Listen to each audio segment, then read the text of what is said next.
So let me give you a hypothetical. I want you to imagine a 6-mile long stretch of water. This water is straight and level and does not flow. Advanced simplicity takes hold. You find the truth from things of old. So let me give you a hypothetical. I want you to imagine a 6-mile long straight stretch of water. At each end of this straight stretch of water is a bridge. Point A, so you've got 2 bridges. Point B. This water is straight and level and does not flow. At each end of this water is a bridge. Point A, point B. At each bridge there is a plumb bob hanging down to the water. We are on the road, even altitude, suspending judgment until the truth is known. You will find peace within. Let me give you a hypothetical. In the midst of all these troubled souls. Now, on these vertical strings, can you imagine an even altitude? A point at an equal height above the surface of the water below. Advanced simplicity takes hold. An even altitude. You find the truth from things of old. And on these vertical strings, can you imagine 2 points? So let me give you a hypothetical. Can you imagine point A and even altitude at these points and point B? And on these vertical strings, we can establish a perpendicular and even altitude and call one point A and the other point B. 2 points. Point A, point B, even altitude. We are on the road, 2 points.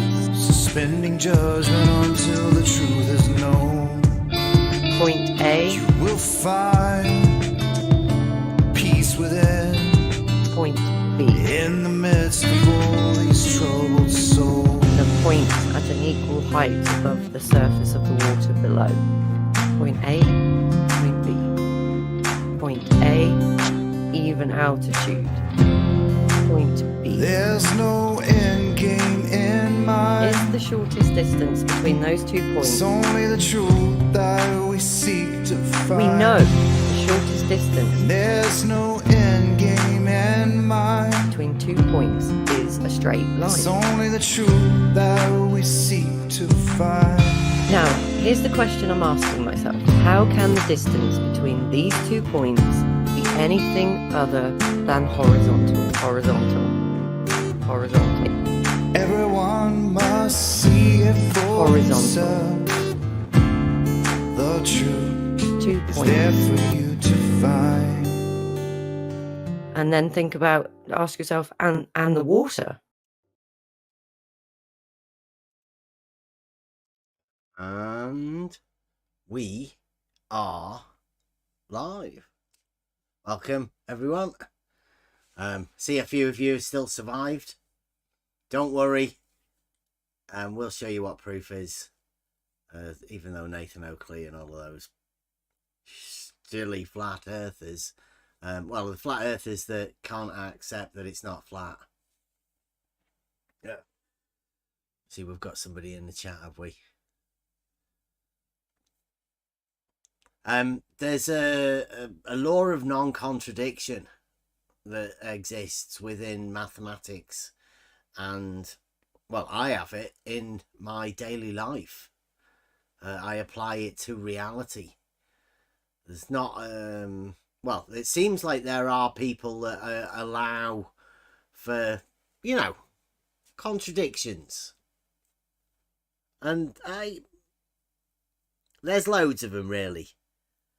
Flat Earth is one of the contradictions that you have to accept. If you want to be a flat earther, you have to be able to accept that contradiction, that it's a contradictory statement, oxymoron, if you will. and we're going to go over a few sort of double speaking, hypocritical. Call them lies if you want. But this is from a group of people who figure, oh, danger.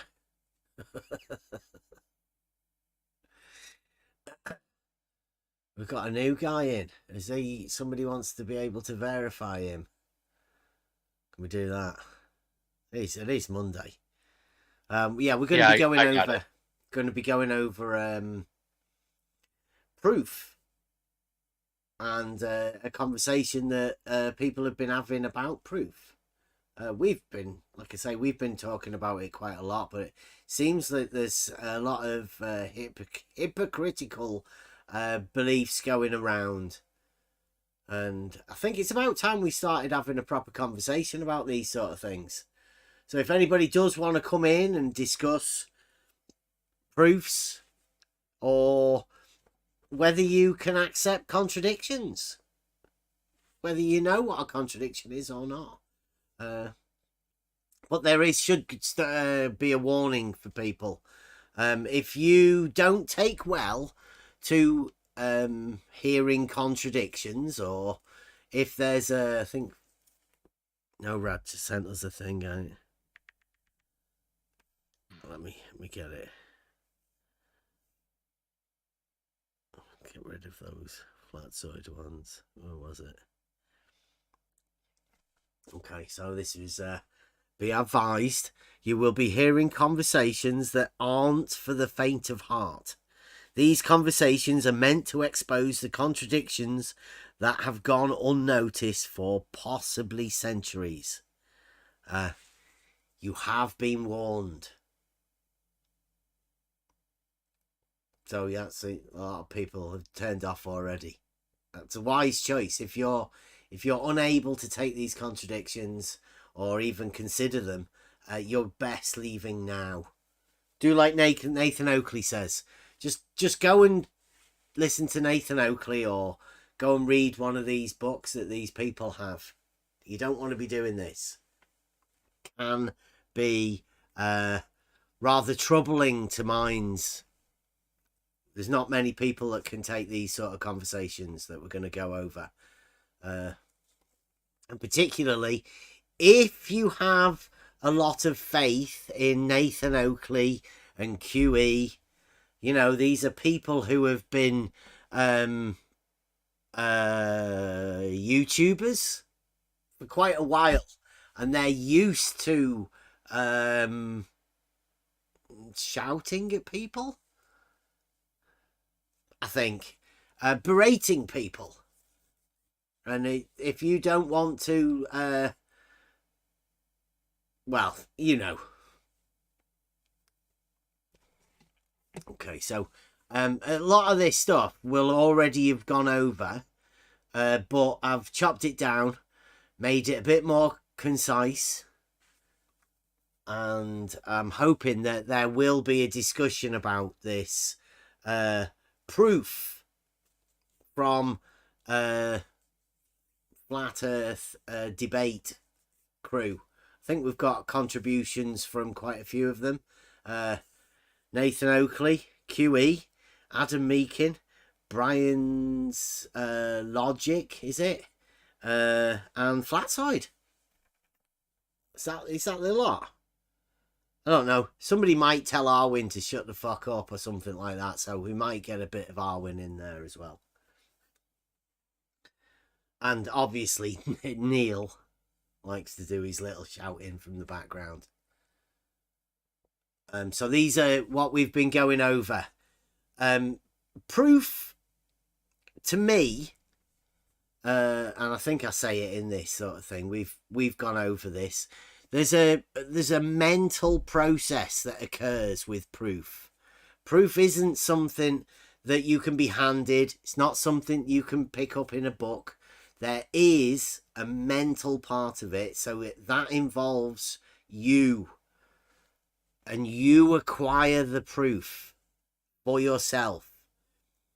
You make a link between the if statement and then the then. And you can be assured when you do this link that it is a truth thing. You know it happens. If for some reason you accept the then, but have no idea about how you got the then there is every chance that you are holding a paralogism.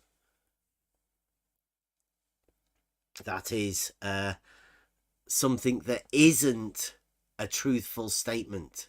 It's not a conclusion that you have come to through this process of gaining proof. What we like to do here is give the ability of people to gain that proof for themselves.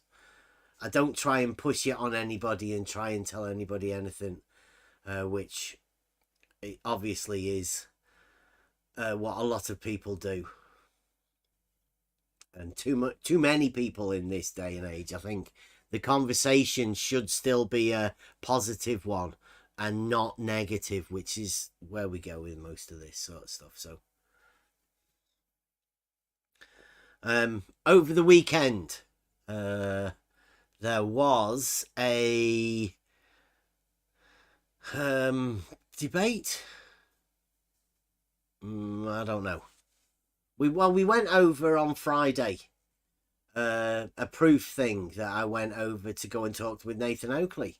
Well, I don't know whether we fully went over that and saw all of the consequences of it. So I'm going to go over it again today, but with an update, with a few more links. And shout out to Brian Leakey.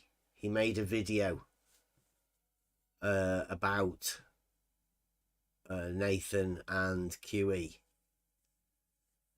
I did put it out on my channel, so you should watch it. I think it shows you how people are getting a little bit fed up of what's becoming to sound like lies and contradictions.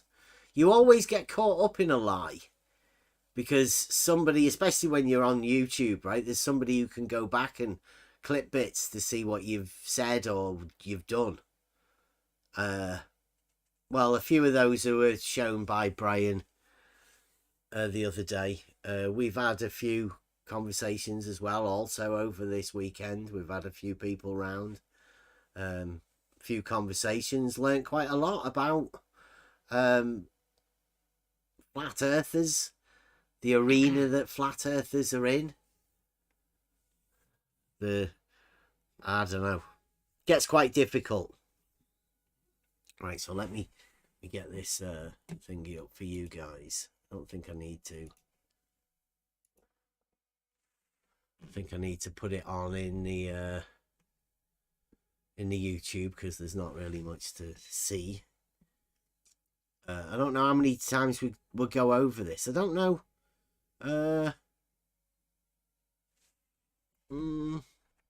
I've got let me sort this out. I'll change this actually because we'll go over this one first. So this is oh, let me get this screen for you guys on the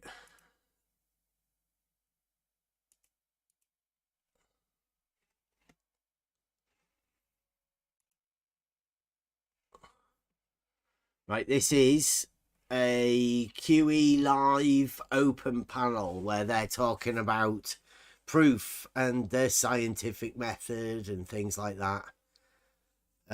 Probably give us a bit of chance to go over this sort of stuff, and then we'll go into all of the other things that happened over this weekend, right? So these are short. We've used our understanding of natural law to get to a scientific hypothesis. Took a while. The pair of you got there. Yeah, I agree. But that's what I'm saying. My point is you can use it. There was a level of disconnect. science. There was a level of disconnect at the start, I hope the way in which that battled out was nice, because you then got that balance, that understanding from natural law that gets you to something that you could take to experiment. Yeah, that's the point.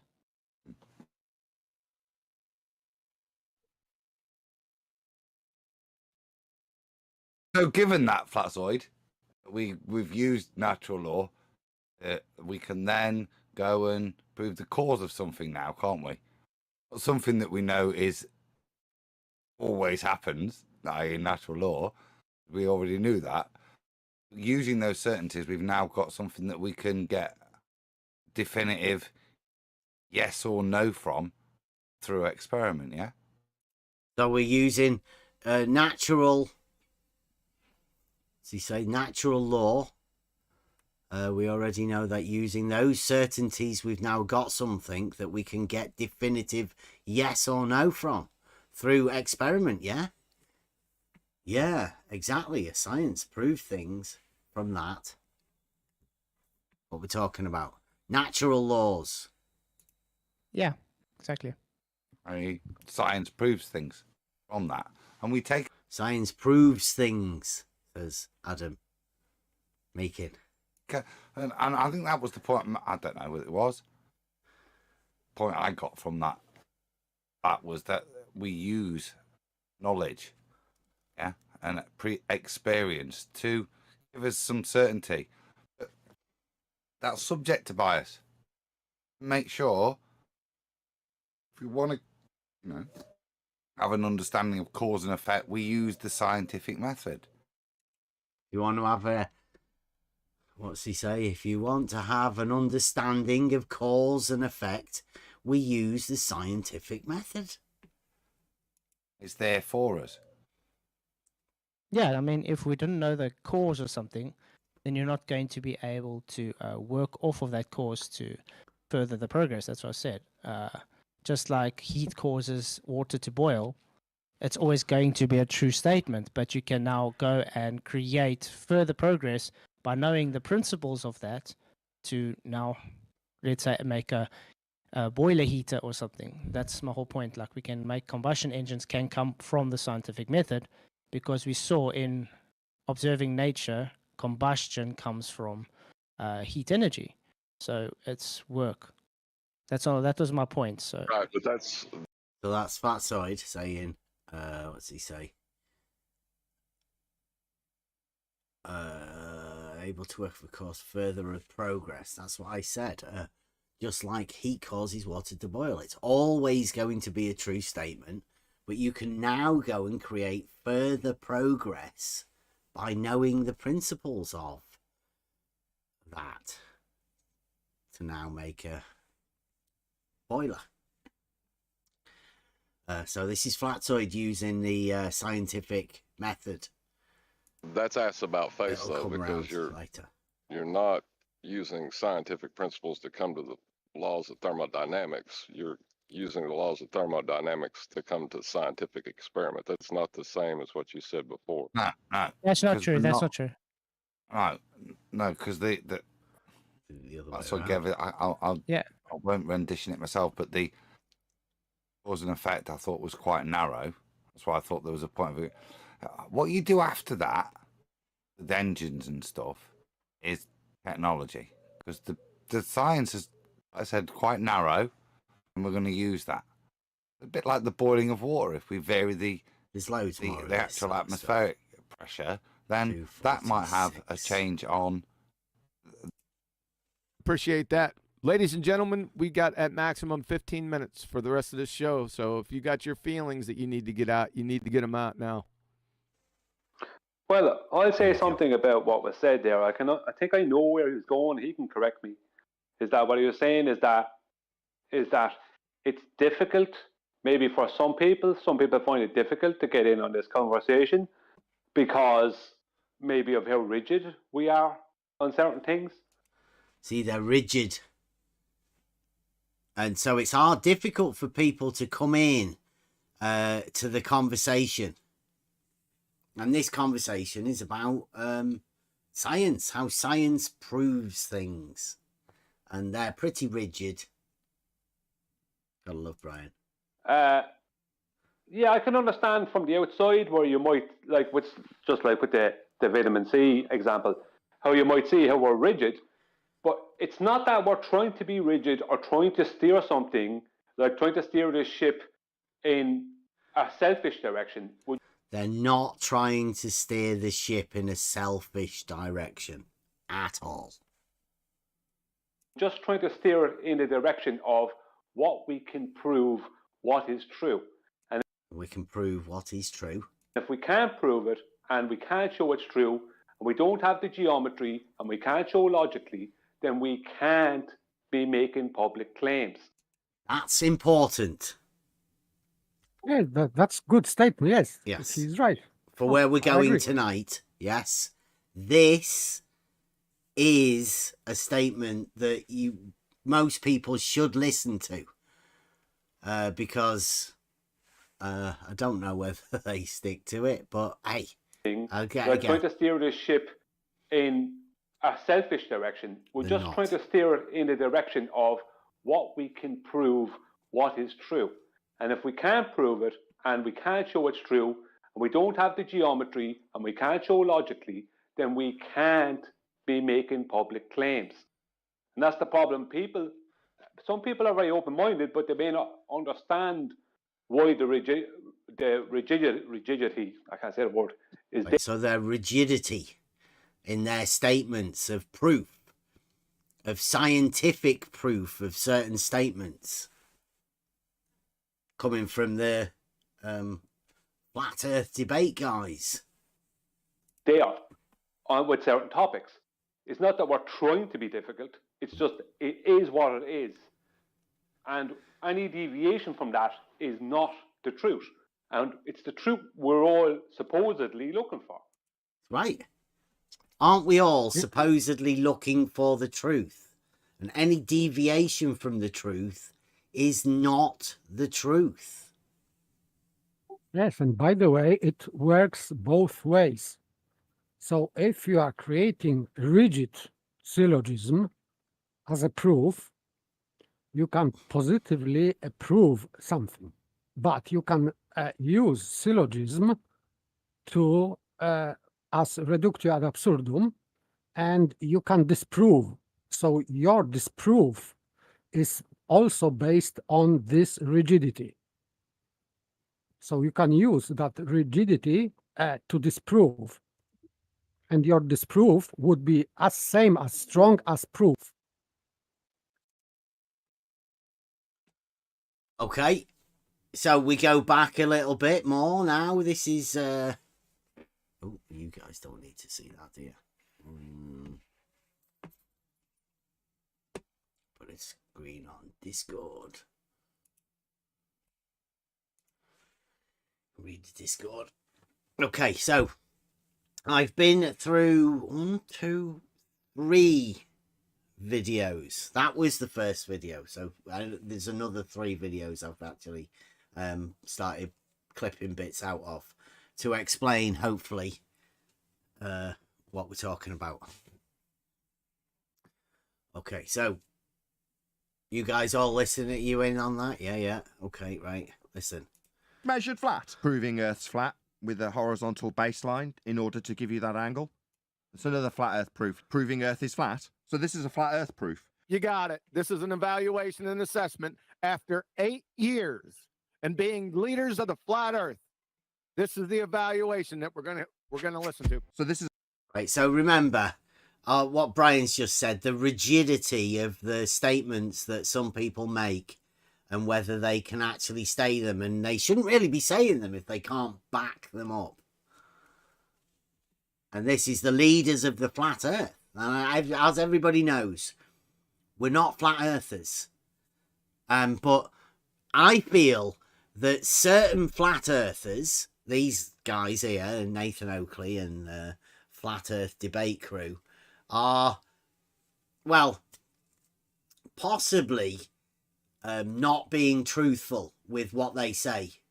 Some people may be saying things about what they're saying and how rigid they are and how they stick to the scientific methods, and they don't say things that they shouldn't be saying. Well, Nathan Oakley is about to do a proof ramble. See how many times he says proof. This is a flat earth proof. That's the point. Yep, you got it. This is an evaluation and assessment after 8 years and being leaders of the flat earth. This is the evaluation that we're gonna listen to. Jeran has just been presented by McToon with something that proves unequivocally that Earth is being measured flat. That is a fact. Let's see if Jeran catches the fact that Toon has just proved Earth is being measured flat. We'll see. Nathan Oakley just used fact and proved in a statement. And measured. Yeah. Fact, proved, measured. So Jeran's missed this entirely. Toon has just proved that Earth is measured flat. Proved. And Earth was proved to be flat by these measurements. Who gives a shit? He just measured an angle off of Earth proven to be flat with the measurement, Jeran. You understand that they're standing on the baseline they're getting the angle from? That would be a flat Earth proof. Just missing the fact that Toon's proved Earth's measured flat, Jeran. That's what you're just doing, Sunshine. Toon has just proven Earth's measured flat, Jeran. So, given that the baseline is flat and must be so for it to be an angle. So, remember, if this was flat baseline. Yeah. Flat baseline. Measured flat. Although nobody can measure anything flat. That's ridiculous. It's a stupid idea. But just remember who you're hearing that says it. We don't say that at all. Fucking ridiculous. But flat Earth debate guy. Go on. Did you catch the standing on the baseline part? Yep. Okay, yeah. Standing on the baseline. Yep. Yeah. Really long flat baseline with absolutely no curvature whatsoever. It couldn't be an angle if it was. Then it would be more accurate. Great flat Earth proof, Toon. Proving Earth's flat with a horizontal baseline in order to give you that angle. It's another flat Earth proof. Let's see if Jeran catches this one. An angle off a flat baseline, proving Earth is flat. So he's proving Earth is flat by measuring Earth flat. Yeah. Yes, that's correct. You certainly won't point out that it proves a flat Earth. What it does do is prove a flat Earth, though. It will point out that you repeatedly did this yourself and proved how flat Earth was when you measured this flat baseline on screen now. You can also prove a flat Earth by measuring angles. How useful for proving a flat Earth. Who gives a shit, Jeran? He's just proven Earth's measured flat multiple times. Call yourself a flat earther? Are you about to hand wave his flat Earth proof? He's just done a presentation for you about measuring Earth flat. You think you should non sequitur away from his flat Earth proof? MC Toon has proven Earth is measured flat. Wow. Nobody gives a shit, Jeran. He's just proven Earth's measured flat. What we do care about on a debate about Earth being flat or globe-shaped is that when the opponent proves it's measured flat, you at least acknowledge the demonstration of how Earth's measured flat. What about proving Earth's flat? Regards Earth's shape, it's measured flat. Not that that's a shape, it's an aspect. Nevertheless, where you won't even acknowledge his flat Earth proof that he's given you multiple times, prove Earth's measured flat. He's using a flat baseline here. So you've got an angle, that means you have a flat Earth. Right. So, that is from a video that Nathan Oakley did, berating Jeran, talking about flat Earth proof. Now, we will get back to the bit where we went to go and talk to Nathan Oakley about the said claims of proof. But over the weekend, on a channel called The Asylum, Discord channel, Flatsoid, one of the FED guys who you heard a little bit earlier, I don't think he doesn't really want to be, he goes to the FED, he's not really part of it, but he is part of it. And he had call it a debate with a guy called JC over the weekend, over at the asylum. I listened to that. Yeah. Terrible. Okay. Despite, We've got some at the end bit of it. It was a really, 2.25 hours. I don't know. But then last quarter of an hour turned a little bit. yes, some like religious topics. Really, I cannot comment on that because it is beyond criticism. Well, this is a clip that we've got. I don't know whether Distracting. I might need to put the screen on for this because some of this is quite good.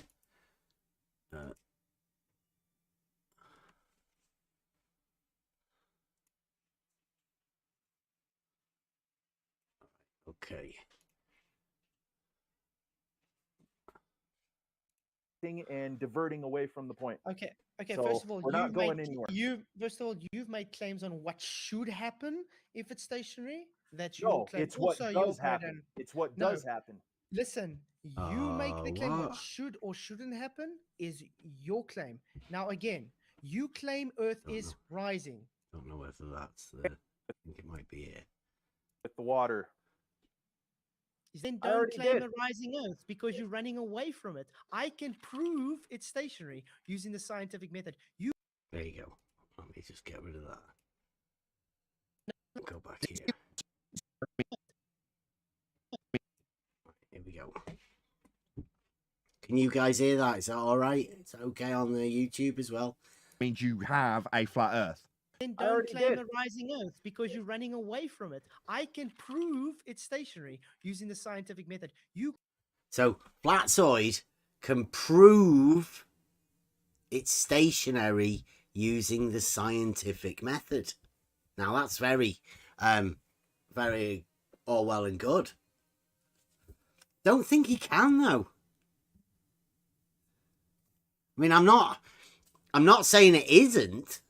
It's just that, as far as I know, the modern science says that we're spinning in many directions and moving constantly. I don't know whether it's provably scientific. It's a big claim. No, he cannot prove it because using a scientific method, because scientific method tells us that you have to manipulate the cause, supposed cause. So you need to manipulate Earth. So, and it is impossible. So you cannot manipulate Earth. It means that you cannot prove that it is moving and either that it is not moving. Yeah, so this is one of the claims of Flatsoid, that scientifically, I'm not too sure, like he's following the flat Earth debate thing. Mantra. Maybe he thinks that he is.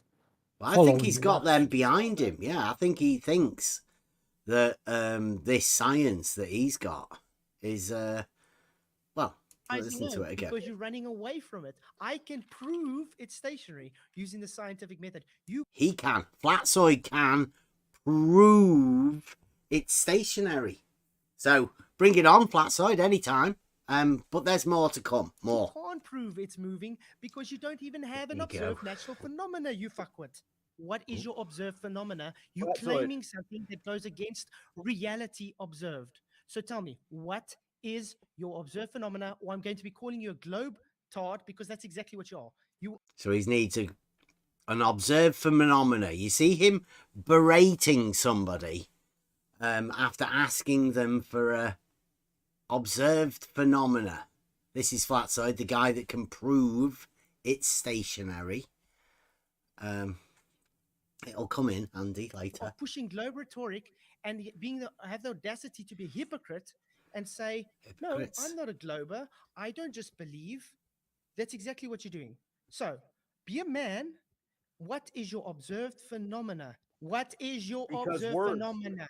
Keep asking me it, Flatzoid. I already. How What- many times did I tell you what that is I'm your not observed claiming a phenomena? scientific hypothesis? How many times? So, Can you prove things outside of the scientific method? no, because it's not empirical. Okay, Scientific so method we is can't prove that the Earth is flat. Yes, I can using science. So there we go. Oh, this Claim is good. numero 2. DOS. Yes, Flatzoid there can are now prove the Earth is flat, and you cannot prove things outside of the scientific method, which must mean that mathematical proofs are within the scientific method. Yes, and by the way, this part when he was asking this guy JC about observed phenomenon, this is valid question. Yes, because you are starting off with a phenomenon, because you can see something changing, and then you are asking yourself why this thing is changing, what causes that. Yeah, So, what does it start off as, and what does Yeah. it change into? What's the difference between this and that? No, you can see the difference. You can yeah. see, for example, water vaporizing. This is phenomenon, let's say. But you can ask yourself why the water is vaporizing. So and you are searching for cause why water is vaporizing. But first, you have to see water vaporizing. So that this is your observed phenomenon. And he is asking JC for observed phenomenon that is starting point for assertion that Earth is moving up. And of course, JC is not able to respond. No, And that's then not what we're he's- not talking about that now. We're off that yes, subject. We're on but about now he's scientific talking about- proof. Yes, he's Yes. talking that he can prove that the Earth is flat. Yeah, and he can using prove, don't scientific forget, method. he can prove that the Earth is stationary too. Yeah. We're using the scientific method. Right? Whilst asking somebody else for their observed phenomena. Yes, and by the way, if the Earth is not moving, you cannot detect any phenomenon because nothing changes. So it is not observed phenomenon because you don't observe anything. But it is still valid because you cannot assume that something is moving when it is not observed to be moving. But still, you haven't got a phenomenon. Right, well, so let's listen to a bit more. Shape is not science, but I can use Hey, scientific QE, are method you to prove hearing it, this mate. one, buddy? Are you hearing this one, buddy? JC, don't- Put it back again. He does say he's berating him because QE. I hope you are listening to this, QE. No, because it's not empirical. Okay, Scientific so method we is can't prove that the Earth is flat. Yes, I can using science. Shape is not science, but I can use Hey, scientific QE, are method you to hearing prove it, this? Shape is not science. Shape. He can prove shape, even though it's not science. So flat Earth is not science? Well, Really? he did Strange. say that you can't prove anything outside of science, but now shape isn't science, but he can prove it. I'm going to listen to it again. Yes, I can using science. Shape is not science, but I can use Hey, scientific QE, method are you to hearing prove it, this mate. one, buddy? Are you hearing Can this you one, prove buddy? it? JC, don't come and try and take me out of context. You mate. could prove that the Earth is flat Listen, using shape- science. Take Yes, I that to your can. FED Yes, high I priest can. and see what they tell you, my man. Listen, That is listen. hilarious. That is Can absolutely you hilarious. shut up and Hammer, let me we're talk, done JC? here. We're done, dude. We're Oh, done. I'm what- done with this. Yeah, Okay. run away. I You probably just- should have stepped in earlier. I Yeah, apologize. no, about I'm done that, with this gentlemen. guy. It's been a good conversation. No, now you I'm guys going are to getting no. Yeah, I'm going to defend No, myself. we're with this. done. absolutely, We're done. absolutely. No, I'm You can defend finish. He's going to defend himself. as he has every right to. I mean, he's the one that's claimed proof. He can prove the flat Earth, flat side. I mean, he's got flat side. He is blatantly contradicting himself, flat side is, but I mean, let him defend this contradiction now. Yeah. You can finish. You can finish flat side. I'm gonna let you finish. But he just was. I just wanted robotic. to comment down a little bit. I just wanted to comment down a little bit. No. This is brilliant. I will get triggered now because he's a dishonest prick. You can. The recording is chopping. Oh, is it? Yes, it is. It is robotic. Robotic. Yep. Okay.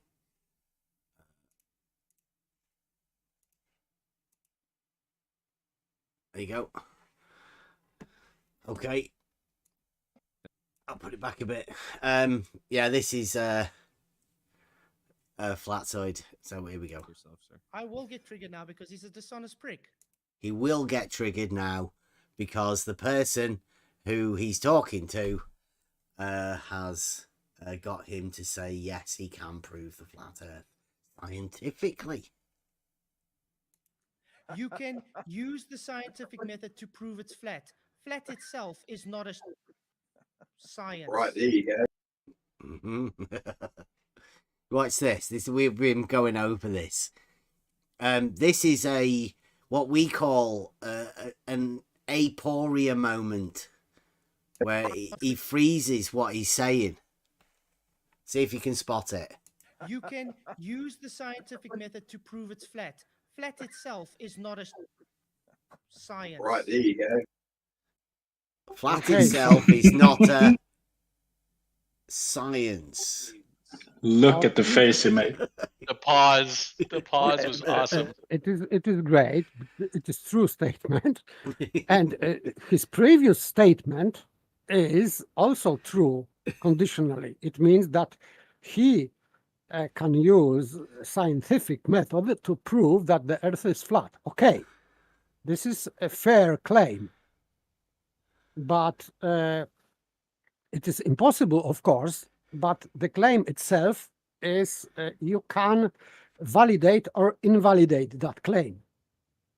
But still, you can prove or disprove flat Earth using a scientific method. I would agree.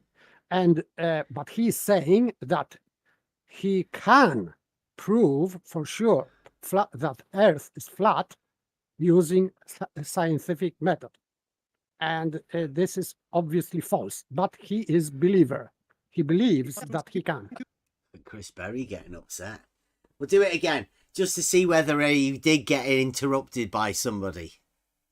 Let's have a go. You can use the scientific method to prove it's flat. Flat itself is not a science. Right, there you go. Where did he get interrupted? Did anybody hear him get interrupted then? Flat itself is not a science. No, he was just thinking what to say.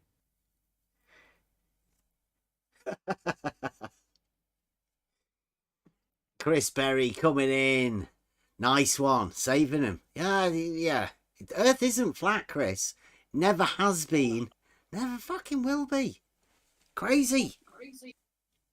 But there are other slipperies because he was in that debate. He was talking many times about resistance to inertia, and I was laughing because inertia is resistance. So it means that he was talking about resistance to resistance, which is very funny for me. But he said that repeatedly.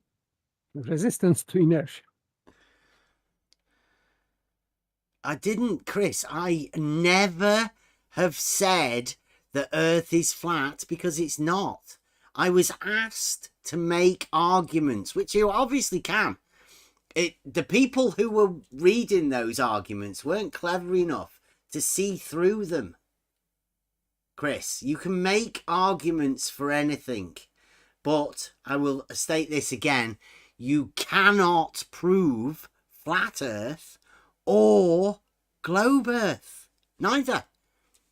But you can prove reality. Prove things in reality. Just seems like you can't prove flat Earth and you can't prove globe Earth.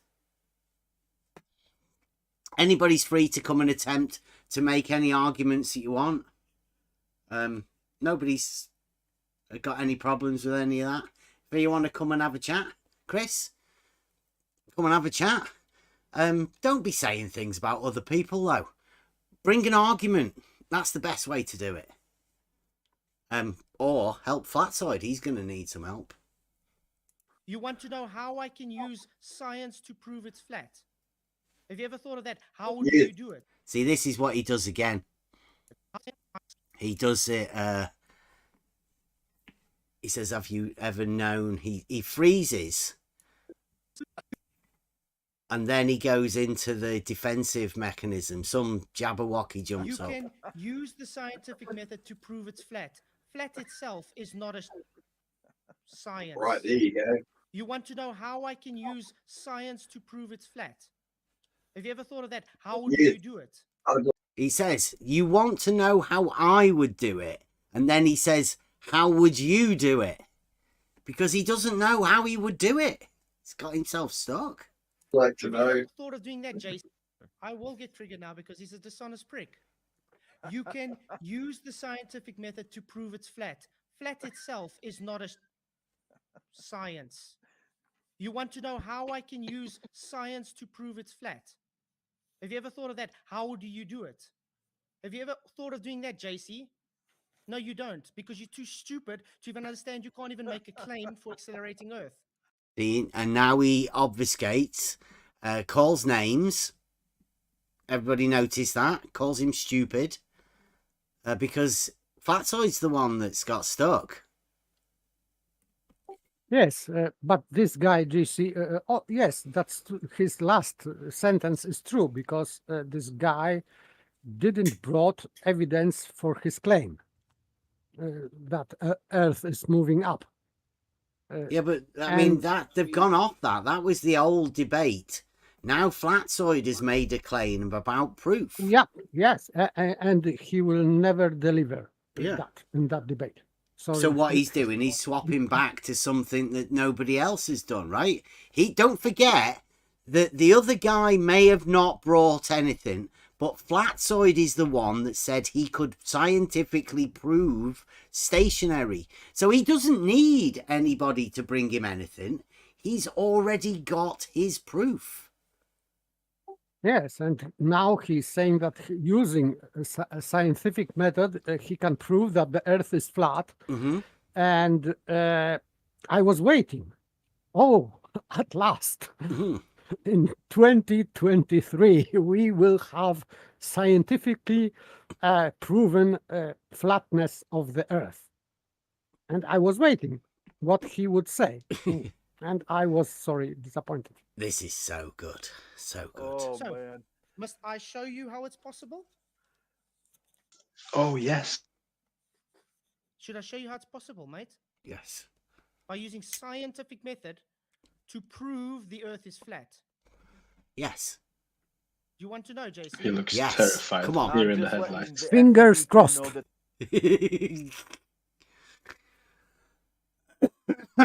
That their lapdog Says fearless on his shirt. No way. Wow. So, okay, again, I can use the scientific method to prove the Earth is flat.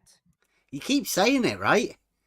As though something's going to appear to him somewhere, like in his pocket or something. He can just sort of magic this sort of proof that he's got. The Earth is flat because of scientific method. There's a difference. Shape is not science, but I can use method. That's massive. To show that it is flat. The cause of flat Earth is scientific method, he said. Yeah. And he can show it. He can use the scientific method to show the Earth is flat. But I think he corrected himself, because further he said that scientific method is not the cause of flat Earth. Can you put back it for? No, he didn't. He didn't say that. He didn't. I'll listen to it again. Right, here we go. Again, he's I explaining can use the scientific method to prove the Earth is flat.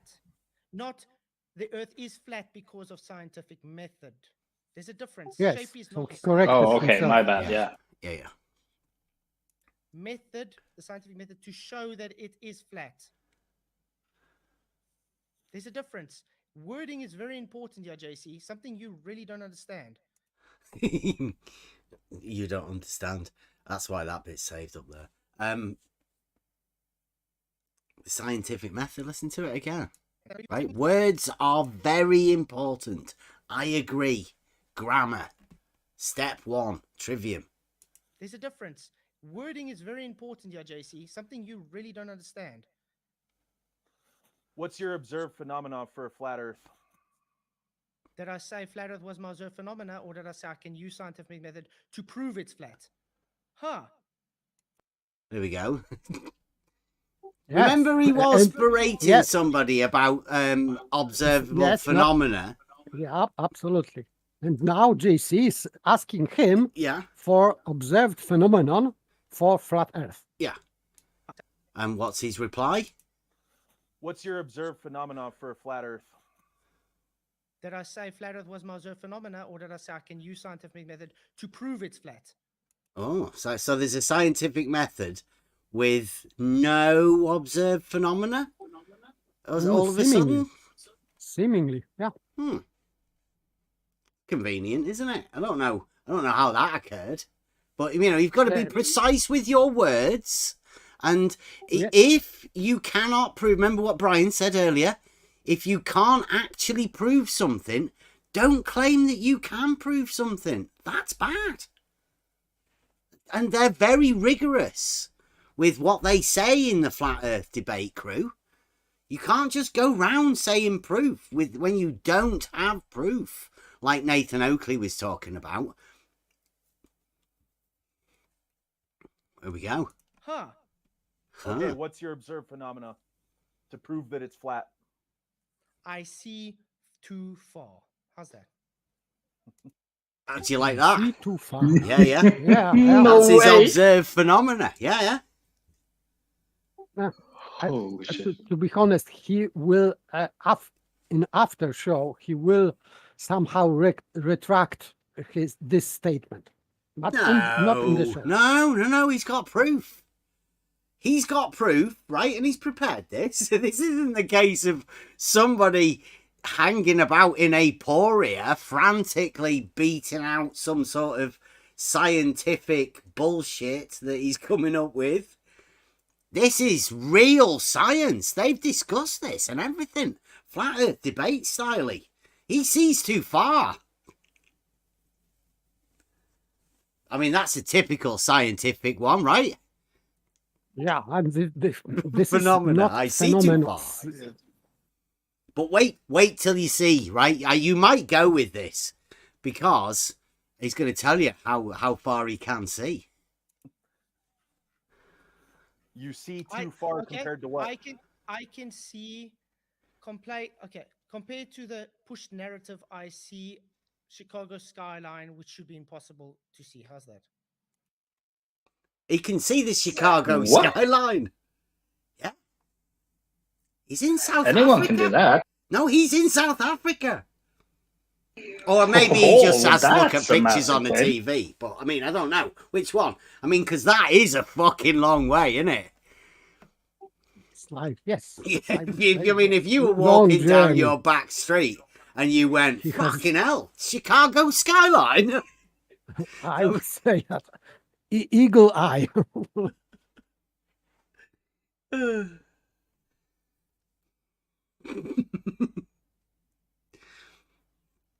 Skeptic says, super chat, thank you very much. He says, I'm not getting caught up in the drama. All I know is the Earth is not flat and perpendiculars, two perpendiculars to a horizontal will be parallel. I reworded it for you. Well done. Yeah. So I have a question for panel. Is Beth only roboting for me or for you all? Yeah, he is roboting. Okay, it's coming through. Do you want me to? I'm gonna have to leave then, right? I'll just leave the Discord and come back again. I thought that it, Is that better? I'm gonna have to put the screen back on again. It does mess about when we've got all of these screens and everything running, pushing the RAM, as we say. Luckily, I'm all right. I've got a fair bit of RAM. Flatsoid, look at his face. Look at that. That's smugness, right? See too far. How fast Flatsoid? But it will go better, even better.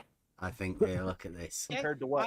I can see compared to the push narrative, I see Chicago skyline, which should be impossible to see. How's that? He sees Chicago skyline. Now, me personally, I've only ever seen pictures of it, so I don't know. I've never actually seen it for myself. But Flatsoid has, so I mean that's good.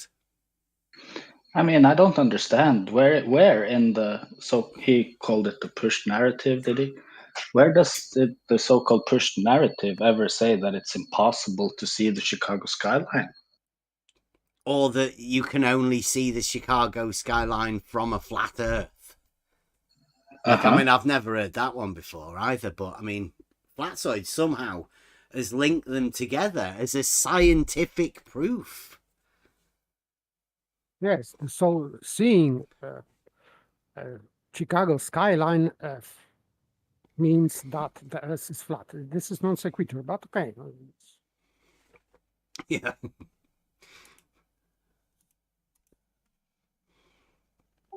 I can say that, for example, it is impossible to see Chicago skyline from that distance on the globe.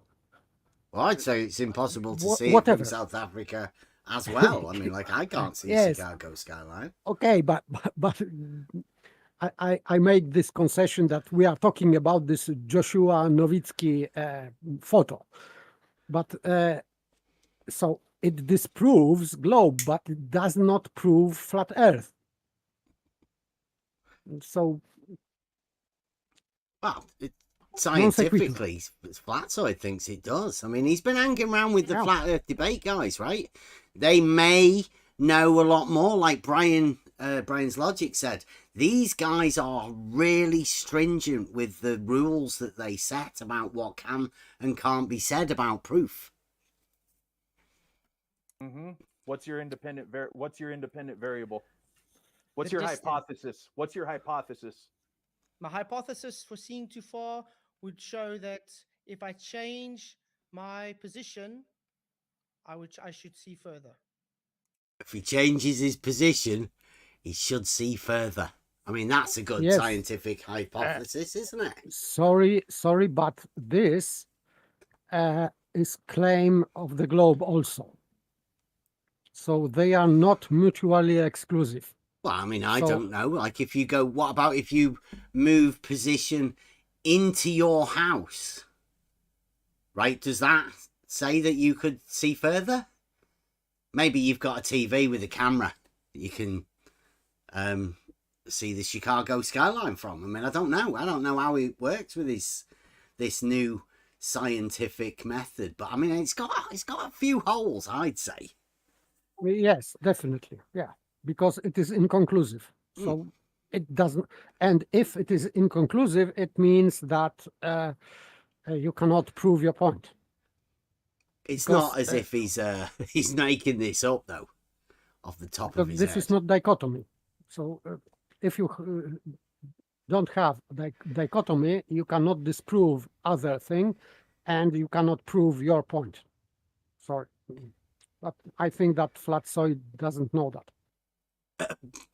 PT, nobody's watching the chat in the YouTube thing. It's not important. If you two guys want to have a chat about some sort of stuff, come on in. Click in. Come into the Discord. PT, I mean, you're doing the work of the globe work. And I consider that the same as this flatsoid stuff, just to keep this stuff going round and round and round. If you've got something to say, come on about this. Sorry, go on. I'm asking myself whether or not this, changing position means you can see further. If that's exponential or what, because I've changed position quite a lot in my life, and I'm not so sure I can see further now than I could, like, say, 10 years ago. Like, what if I change position twice, move one way, and then move back to my first position? Do I now suddenly see further when I come back to the same position? I don't know. Like, this sounds ridiculous to me. It's silly. Well, it's scientific. It's this is flat Earth scientific proofs. Yes, he is supposedly talking about his height above ground. Yeah, So, I know, but well, he's not he didn't making say that that. clear. Yes, he'll I know change that. it in a bit. He will. Yes, I know that for now, he didn't say that he is changing height. Hey, this is the first time I'm hearing this. I didn't pay attention when that happened yesterday. Yeah, skeptic. We're the same, right? Everybody can listen to everybody, but when people are listening to people, they should know what to listen out for. I'm fascinated by all of this, right? There's certain truths that we all know and the things that we can prove to ourselves. I don't know why people tell other people not to watch people and not to help people. It doesn't make any sense.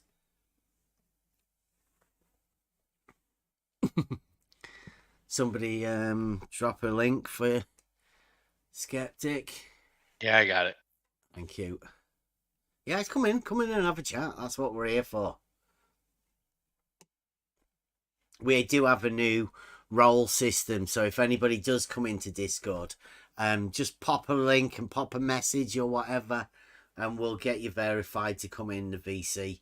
We're after more people coming and talking. And when I say that, I mean literally anyone. We've had recently, we've had Dave Weiss, we've had Jeran, we've had Dell, we've had Andrew X-Crate. Anybody come in and have a chat. That goes to people like Nathan Oakley and QE and Flatsoid and all of that. I've been out and talked to other people. And I still will continue to go out and talk to people. That's what it's all about. Trying to root out what is science and what isn't science.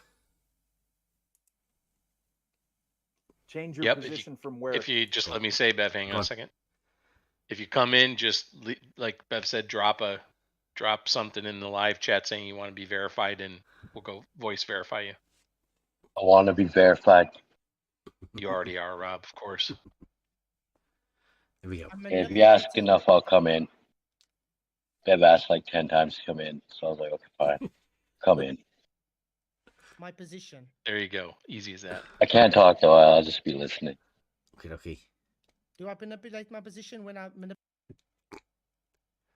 We went over this one because I think this is funny as fuck. Yeah. What was that? You want to listen to it again, right? So yes. this manipulating is him doing his science, right? So yes, we got to start that remember, he's manipulating his position. Yes. And this is... And he's freestyling this. It's freestyle science from Aporia. No. This is stolen concept from the globe. Because like in 2016 or 17, I can't remember, that was... it's not though, is it? It's not, because Euclid's optics says that you see things more clearly as you increase your angle upon them. So the greater the angle, and that's what going up is actually doing. It's giving you a greater angle to observe, so you see things more clearly. Yes, but I am talking about changing position, because he's saying that this is his independent variable. Yeah, he's going up. So, yes, but this is not independent variable. Creating a larger angle. That's mathematics, isn't it? Yes, but this is not observed phenomenon. He's not making a change in reality. He's not changing anything in reality. He's changing changing an angle, and don't forget the angle is everything at this. You know, when Yes. they get into this stage, angle is yes, but this changing of position, it was the claim of the globe that in discussion about the scientific method, that it is so. It is not his original claim that he is now inventing this independent variable. It is borrowed from the globe, I think, unintentionally. But he's just repeating the stupid thing that Glauber said a few years ago about independent variable, changing location. Independent variable, changing location. Yeah. Okay. Listen. What's your independent variable? What's your distance. hypothesis? What's your hypothesis? My hypothesis for seeing too far would show that if I change my position, I should see further. Then I should see further. Yes, so independent variable, changing position, effect, I would see further. Yes, but this is not proof for flat Earth. Sorry. Okay, now listen. Change your position from where? I'm manipulating my position.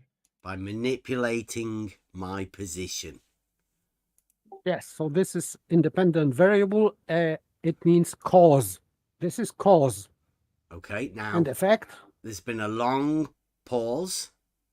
I was telling the guys, oh, there's nobody watching now. This was one of the best parts. And I wanted to say, brilliant, JC. If anybody else is listening, this is what you should do. You should leave the pause.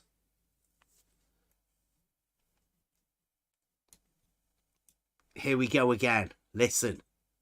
Change your position from where? I'm manipulating my position. Pause. Do I manipulate my position when I manipulate my position? What? You want to hear that again? Yeah. Very intelligent. Yeah. So he manipulates his position, and then there's just a massive pause. He has to fill it. And this is what he fills it with. Do I manipulate my position when I manipulate my position? What? Do I manipulate my position when I manipulate my position? I mean... If I am doing when I am doing. Okay. It's like a tongue-tie thing. You know, it's great. Do I manipulate my position when I manipulate my position? Maybe just because he's South African, and I don't want to sort of, I don't. But I mean, it deserves a little bit of a clip of its own, that doesn't it? I mean, look at it. Do I manipulate my position when I manipulate my position? What is your? I don't want to laugh, but come on, that's worth it in itself. I mean, come on, once more. Do I manipulate my position when I manipulate my position? What does your position have to do with the shape of the Earth? That's a good question. I know. JC did well. Genius. You did well. I hope. Be aware of these people. They do exist. They're around there. What? Go on, let's put it again. Do I manipulate my position when I manipulate my position? What does your position have to do with the shape of the Earth?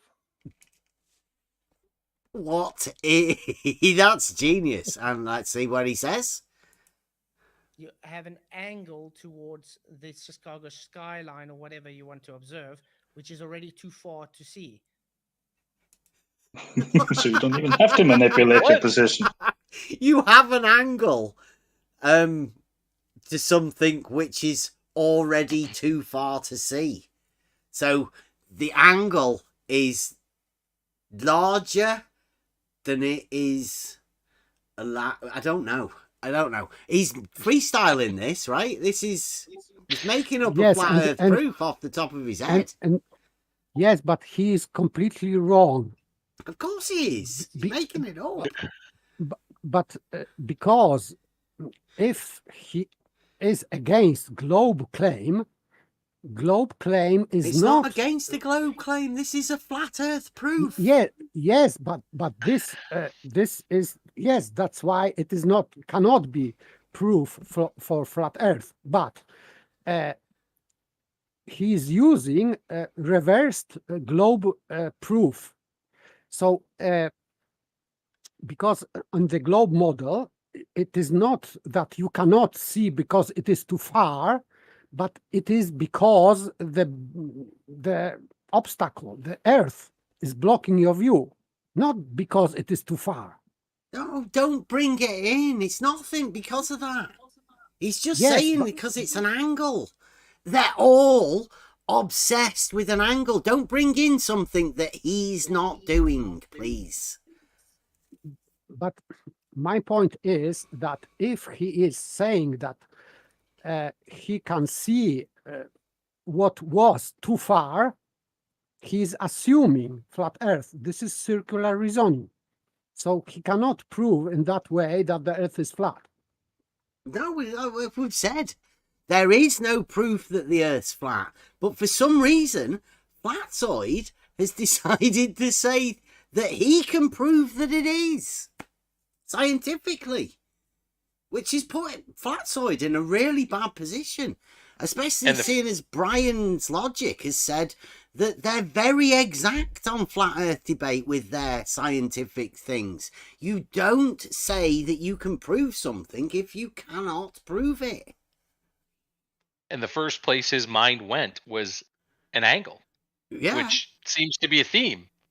A massive theme. When when you realize about this trick that's occurred geometrically, it's no surprise he goes to the angle.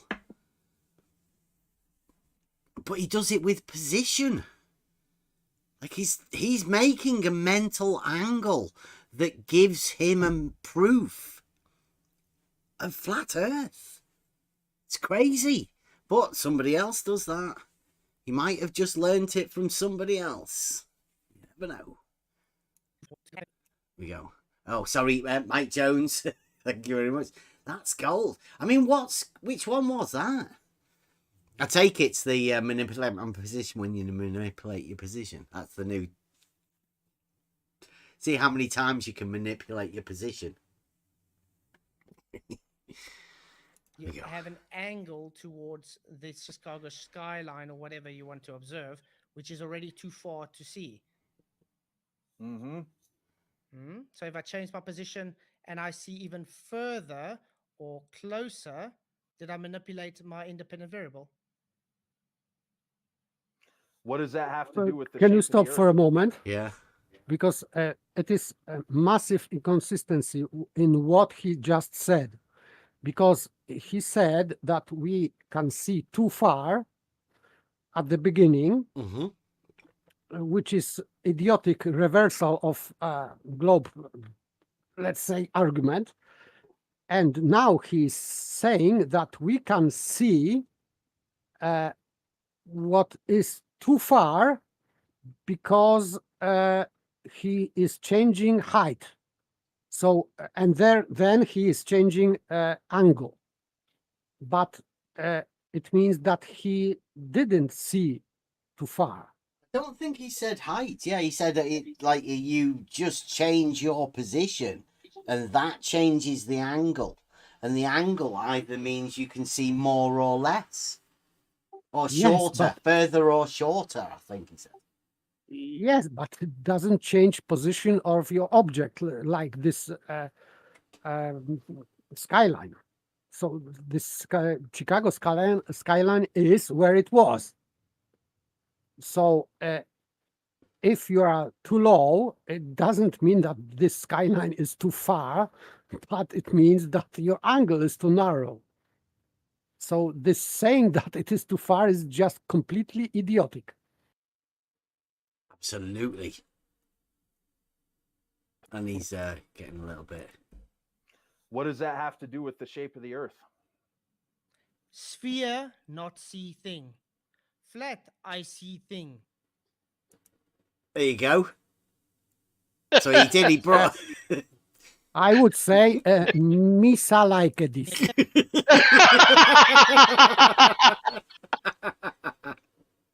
That may be the funniest thing you've ever said, Paper. That was brilliant. Brilliantly said. Oh. Again, gosh. a good Thanks, good Paper. question You just from brightened up my JC. day. You ready? You're listening to this again? And then Paper can do his bit after it. What does that have to do with the shape of the Earth? Sphere, not see thing. Flat, I see thing. Misa like this. That's freaking perfect. Oh. Thank you. I'm glad I came in. Oh. So that's well, Flatsoid, and he's not finished yet. You Though. said He's not that finished yet. you could use science to prove the Earth is flat, correct? Yep. You do know science is also deductible. So it's logical deduction. Can I interrupt for a second? I'm really sorry. Go on. I got a minute to talk. But you know you were also on Globebusters yesterday, Bev? Globe Busters. Yeah, you were on that show yesterday. Jeran had a lot to say about you. Oh, did he? Wow. Yeah, I might go find it in a bit, but yeah. Oh well, we It can was go interesting over to that. say the least. I never even watched the show, right? I just happened to turn it on. I just skip ahead to like halfway, and they're talking about Bev. It's like, no way. Yeah, like I say, Crazy. Jeran did come round here. That we did have a chat with Jeran. Mm-hmm. Yeah, interesting one. Yeah. So I mean, I wasn't gonna say anything or put anything out, but I mean, we might have to go and watch that and see what happens. Well, I don't yeah, want to cause any drama or anything. Like we were just having a conversation. Yeah, east and west or circles or something. He said east to west and circles. Yeah. Yeah. Yeah, we They say you're a exposed Pac-Man modeler. perpendicular. I haven't said anything about a Pac-Man model. If that's what Jeran said. We exposed the perpendicular paradox that seems to occur with a lot of people. Betty started it, and it's really weird that Jeran's picked up on it. It's really weird. But yeah, we'll have to go over that from last night. You say? Must have been. At least the conversation's going to start, right? Geometric. Okay, let's go. Empirical evidence. So if I have empirical evidence that I see too far, or I have empirical evidence that we have containment. Empirical evidence that I see too far with bunny ears, I think that was. And I have to have you go back to the start of this little thing he's on now, because I swear I heard him say science is deductible. It is, yes. Yeah, he did say that. Yes. Yeah. Deductible. Yes, deductible, and another is resistance to inertia. Right, so listen, yeah. He's not making this up like on your the top insurance, of his though. head, yeah. This is From your science taxes. related deductible. Yeah. You get benefits. Okay. You said that you could use science to prove the Earth is flat, correct? Yep. You do know science is also deductible. So It's deductible. There you go. Thank you. It is deductible. it's logical deduction based on empirical evidence. So if I have empirical evidence that I see too far, or I have empirical evidence that we have containment. Empirical evidence, right? And he says here, empirical evidence for containment. Really? I mean, I think the first one right before that was just as good. Empirical evidence that you can see too far. I mean, come on. And this empirical evidence for containment. Might be QE's Black Swan, that. He might think that's scientific evidence. The picture that he brought along with the pretty bad Shoddy. Yeah. So it's scientific. I mean, yeah, I don't know. I think Brian Leakey might have been really right when he put that video out. Yeah, I thought that was great, personally. It was a good video, wasn't it? I advise everybody to go and have a look at that, Brian Leakey and his latest video. So let's get with Flatside here. Empirical evidence that space cannot exist as a vacuum. That is evidence for a flat Earth, correct? Wow, did you hear that? Empirical evidence that space cannot occur without a vacuum is flat Earth. He's rambling and begging, all JC. encompassing, isn't it? I mean, look, listen to this again. Deductible, right from the deductible. You do know science is also deductible. So it's logical deduction based on empirical evidence. Empirical. So if I have empirical evidence that I see too far, or I have empirical evidence that we have containment, or I have empirical evidence that space cannot exist as a vacuum, that is evidence for a flat Earth, correct? Oh. So all of those three things that are empirical, that Flatside's just stated, are evidence for a flat Earth? Yes, and by the way, they are not empirical, because statement that you cannot have gas pressure without containment is true, but this is based on empirical evidence that we can have pressure in containment. So, and we cannot show any pressure without it. So it is contrary to observed, let's say, phenomenon. So this is pure deduction. This is not experiment for a vacuum, for example, because you cannot make experiment in vacuum. You can only make experiment on contrary. And of course, it doesn't help flat Earth, because it has nothing to do with the shape of the Earth. Yeah, that's weird, because, I mean, we have been having this thing with Nathan, obviously. We will get into in a bit. About a proof that the Earth isn't flat, when that's just specifically talking about the Earth and it not being flat, whereas it appears that Flatside's talking about everything but the thing he said he can scientifically prove. It's like you can scientifically prove something by looking at something else, which I don't think that's how science works. Yes, you're right. Some people are looking at the stars to determine the shape of the Earth.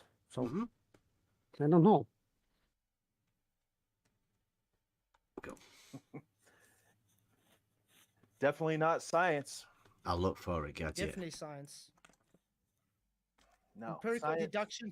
Empirical deduction. So he says definitely not science, and Flatside says empirical deduction. This new word for Definitely me, this not new science. speech.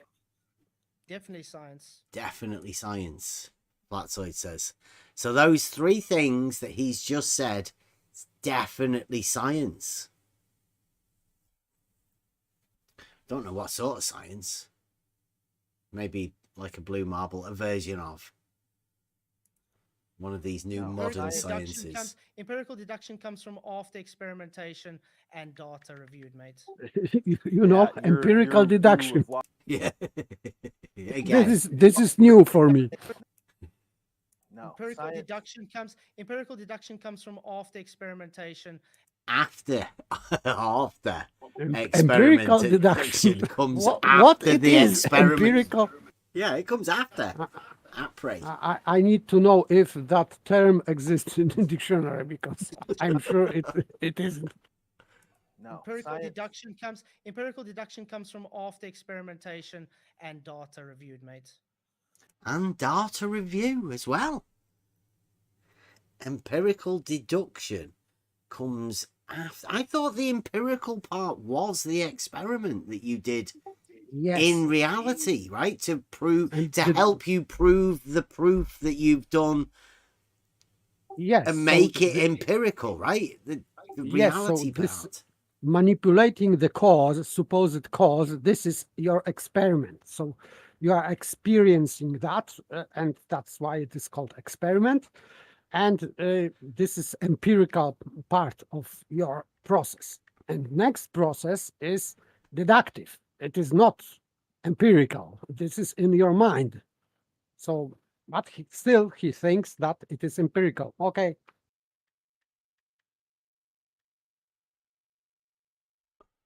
Yeah, you have lost the plot big time, buddy. What caused wait till the JC? FED reviews this, man. You're gonna get spanked. JC, what causes water to boil? Yeah. What causes water to boil? We're done here, Flat. So it's a what is, you mongrel. Okay. Oh, see, now I had to keep that. See that, right? This is Flatsoid. And where's he got this from? Where do you think? What causes water to boil? We're done here, Flat. So it's a what is, you mongrel. Okay. You mongrel. Can you imagine going into a chat with somebody and calling them a mongrel? I mean, I've heard a lot of name calling and stuff like that. I mean, Nathan Oakley called me a few names. But to call somebody a mongrel, I don't know. It might be a South African thing. I don't know. Doesn't sound... Serge or Segurly. That's just getting names wrong. But that's bad. Flatsoid went down in my estimation when I heard that. Not that he was very high, but I mean, in order for you to be able to communicate with people, you don't do that sort of stuff. Okay, yeah, go ahead and take this to your buddies. And by the way, JC, yeah, I don't report to FED or no one. I am my own person. Oh, doesn't report to FED or no one. Flatsoid's doing this on his own. So QE, don't be berating him, right? He's not doing it on behalf of the FED or anything. He's doing it on his own. Boy, yeah. You feel better? Much better, because you've been shown to be a moron from beginning to end. Hello, Bev. Right, so that's Nathan. That's we're finished with the Flatsoid bit now, right? Now this is the bit where I get to ask Nathan about proof. And particularly about the proof that we did at the beginning. Remember that bit at the beginning where Nathan was going over a video he did with Jeran did with McToon, and he was saying about all of the flat earth proofs. Well, we're going to get into a little bit of a conversation. It's not much of a conversation. You keep an eye on how long the actual conversation about proof goes. Remember about all of the talk that we've heard from all of the people about proof and whether you say things and whether you mean them, whether you can back them up. Yo, you want to finish doing your thing? Or yeah, done. We're done with Psyche. Well, I think you were going through your housekeeping, were you? Oh, I was done with that too, to be perfectly honest. Cool. I try and only do 2 or 3 questions a day, so you don't end up spending the entire show doing housekeeping. Sometimes I'll do all of them, but no, I'm done with housekeeping. What was it you wanted to go through? The proof thing. how did that go? It seemed a little bit weird the other day, the proof. You have to be a bit more specific. I don't know what you're talking about. Well, you and Jeran did was it a discussion or a debate about proof? Whatever you like. Well, mainly I was wondering why you didn't bring up any of your flat Earth proof in that discussion. Fair enough question. I wasn't there for that. I was only there to do something that I've been pestering him over it for about 3 years, maybe longer, Bob longer. Specifically, how science proves things. That's it. That's the only focus I had. I didn't necessarily make that overtly obvious during the discussion itself. Right, so he says how science proves things. But as we've heard, Flatsoid thinks that science can prove that the Earth's flat. Science can prove stationary as well from Flatsoid. So when I went over there to ask Nathan Oakley about his flat Earth proof that he's been claiming, this is where we go. Only to these guys internally, so you wouldn't have necessarily known that I had one objective and only one objective. So yeah, that's a reasonable question. So what about the proof then, right? Does the proof of flat Earth that you have, does that lie within the bounds of science? No. That was a no, in case you missed it. You want to hear that again? So what about the proof then, right? Does the proof of flat Earth that you have, does that lie within the bounds of science? No. So Nathan Oakley says no. Yet Flatsoid says yes. So seems as though these leaders of the flat Earth don't know whether their proof is scientific or not. They've got a... Would you say that's contradictory? Somebody saying it does, somebody saying it doesn't. Might be a little bit of a contradiction, but hey, let's see where we go from here. That's not scientific. I've already answered you, but what do you think scientific would mean to be scientific? If you're asking, and I've said I personally think mathematics is a science. Isn't that mathematics? They've got different words. See, Nathan Oakley separated mathematics from science. They're different words. They're different subjects. Like you go to school and go and sit down and do different subjects. I suppose most people might be thinking that also. Because modern day usage of these terms seem to have brought us to that conclusion. But looking back in the history and the understanding of science, it's just gaining knowledge. Yes, and by the way, in this scientific method, you are gaining confirmation of your hypothesis. So that would be evidence. And then you can use that evidence in proof. But maybe he is missing that part. That part of proving lies within logic. Evidence is just support. Like, for example, in modus ponens, you are affirming your P, your antecedent, and that would be evidence part, that your antecedent is true. And then you have your modus ponens, but modus ponens itself is a proof. So you can validate or invalidate this modus ponens as a proof with evidence, but proof itself is modus ponens, not evidence.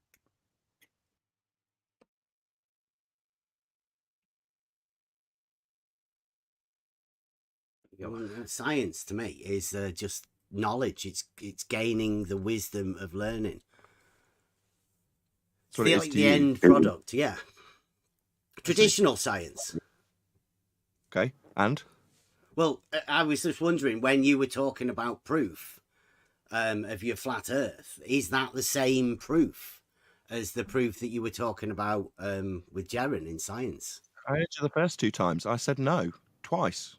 Sorry, roboting. Oh, again, on the me or the thing? No, the thing. Okay. Oh my god! Oh Christ! Yeah, true level, bitch. There you go. Okay, I'll go over this bit again. I was just wondering, when you were talking about proof of your flat Earth, is that the same proof as the proof that you were talking about with Jeran in science? I heard you the first 2 times. I said no, twice. So there's a different proof now. So he has claimed that McToon proved it. He was berating, he was screaming at Jeran for not noticing the flat Earth proof that McToon and him were giving Jeran. Yet it's not scientific. So there's a different sort of proof. Somehow. Let's try and see whether we can get into it. We don't get that much, but we do get some glimpses into this for the conversation, obviously. Can we go over what, how these proofs are different? Okay. Are your headphones okay? Can you hear me okay? What's a different topic, my friend? Completely different topic. Thank you, noob. I'm asking if you can hear me clearly, because you've just repeated the same question that I've answered already. I'll answer it again. No. Measuring things like a flat baseline, that's not scientific. That's a measurement. Which would be mathematical. Geometric. Which has proof, right? So if that's what he's talking about, just a measurement, he thinks a measurement is a proof. No, he's wrong. Well, I know. Measurement is evidence for proof, but not proof. Sorry. Proof is logic. Like syllogism. This is proof. So proof is logic. And measurement is support, for example, to validate your premises. For example, you need some measurement to validate your premise and argument. Mm-hmm. Like a measured vertical change. For example, yeah. Which we might come back to in a bit, but you see the difference. Nathan Oakley has claimed a flat earth proof. He was berating Jeran about the flat earth proof.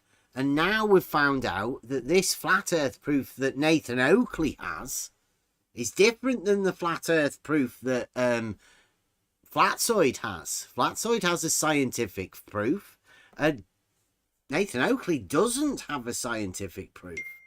He has a different sort of proof.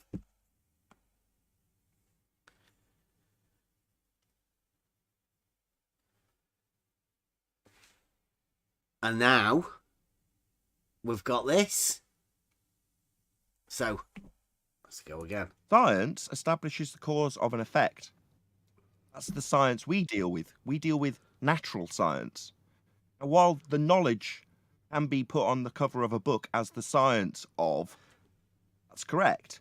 Here, we specifically deal with natural science. That's the scientific method. There's the distinction. Natural science, he says. A measurement. Wait a second. But measurement is not natural science. Because measuring things, you are appealing to your mental ability to measure things. And measuring things, for example, in some units, like centimeters or inches or whatever, this is your mind created that unit. So it is not natural science. I'm sorry. So Well, measuring things is not natural science. No, I don't know whether he means that or he means that I don't know. the science that proves things that Flatzoid's going to use is a natural science, and Flatzoid can use natural science to prove the flat Earth, whereas Nathan Oakley doesn't think he can use natural science to prove the flat Earth. He has his flat Earth proof outside of natural science within measurement. At least that's what I think we can get. If Nathan wants to come and have a chat about it, we're fine for that too. I still don't get what your point is. Okay, measuring things is not scientific. Yes, that's correct. So, right. So measuring things is not scientific. Well, if maths is a science, then the shortest distance between A and B would be part of that science. Yes, measuring things is part of science because it belongs to the proof. And it happens in the natural world, right? You are measuring nature. Yeah. So it seems, I don't know, maybe they have a different science over there at Flat Earth Debate. Okay, well, there are proofs within mathematics. Mathematics is an abstract language, you appreciate, right? Abstract language. Measurement. He's just said he just uses measurement. That's mathematics. But Nathan is part of this modern day thing that puts number as mathematics. They seem to forget about geometry, measurement of the Earth, the land measurement, actual practical measurements done in reality. Yes, but you are applying these abstracts in reality. Mm-hmm. So measuring is applying abstract into reality. With geometry, but Nathan's forgotten about geometry and measurement. He thinks it's number. Well, I don't want to say he thinks it's number, but in this he expresses mathematics to be abstract number. I would say that this number, because we measure in units like meters or centimeters, so if you are measuring distance, for example, using trigonometry or whatever, but in order to measure distance, for example, study a hair's range finding, and you are measuring this distance in millimeters or whatever. So you are applying this unit into reality. So again, you're applying a geometric proof also whilst doing that. You are literally relating a geometric proof to reality and applying that relationship with I call it a literal proof. You can check that. Because you are measuring real distance, not on piece of paper, real distance. That's why it is expressed in centimeters. So centimeter is real distance between 2 points in space. It means in reality. It was one of the things we did when we first came here to check, when we were sorting the auto level out. I don't know who was here when we did it, but we let everybody work it out, and we could show you the tape measure to show that you were correct with your mathematics, that you understood the principles. Yes, and tape measure itself has drawn these markers, centimeters, inches, or whatever. So it expresses a real distance. So I don't know why he's talking about that. He's separating this from reality. Measurement is connection between abstract and reality. So you cannot disconnect that. I would say it is impossible to disconnect that. Well, the proof process is in gaining the knowledge of from the if and the then, linking the logical proof together. Right, that's something that you gain. I consider anyway within proof. See, and I'll agree with you. In maths, you can prove things in the maths. The maths itself is an abstract language, whereas physics, that's science and the scientific method, is dealing with the physical. It's the difference. He thinks that mathematical and measurement isn't dealing with the physical. He separated mathematics and physics. You can apply mathematics. You are applying mathematics into physics. You cannot separate that. Because, for example, if you are you have equation, for example, that density equals volume multiplied by weight, and you can manipulate in reality with these qualities. You can change volume, real volume of real thing, and you can change volume and weight, for example. So these things are physical, real. And you are using this equation, which is mathematical. So why he's disconnecting that? I don't understand that. No, I don't understand it either. And I have obviously been wondering this sort of stuff for quite a while. It's very strange why people who seem to be obsessed about the shape of things don't have the ability to apply mathematics to reality. It's got to be embarrassing. It's got to be. Difference between science, physics, the physical, and maths, which is an abstract language to describe things. Now, if you're saying you can prove things with maths, 1 + 1 = 2, that's proof. But when you... So he thinks...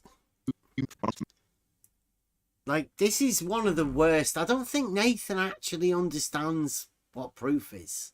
And I'd like to have the conversation. I really would. This is why I went over there, to have that conversation. And if anybody else wants to come in and have this conversation, then please do. Come in. Let's have a conversation. Listen to him again. With maths, 1 + 1 = 2. That's proof. Like 1 + 1 = 2 isn't proof. It is not. It is not proof. It's just a statement. The proof I would say of that this is ridiculous. It is basic function, adding, subtracting, or multiplying, whatever, dividing. This is function. This is not a proof. But you can use that as a basis in reality to say this apple and this apple means I have 2 apples. Absolutely. So you can apply, and in fact, you are applying this all the time.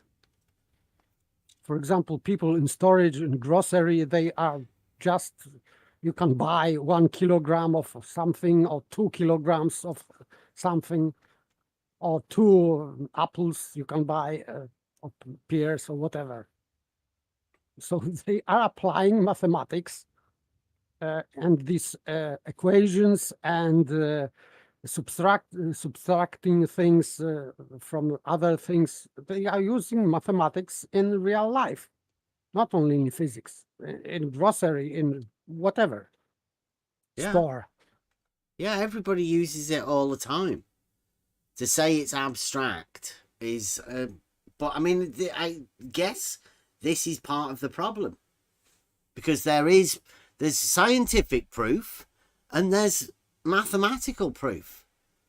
And Nathan Oakley has claimed proof of flat Earth, but Nathan Oakley has said that his flat earth proof, unlike flatsoid, is not scientific.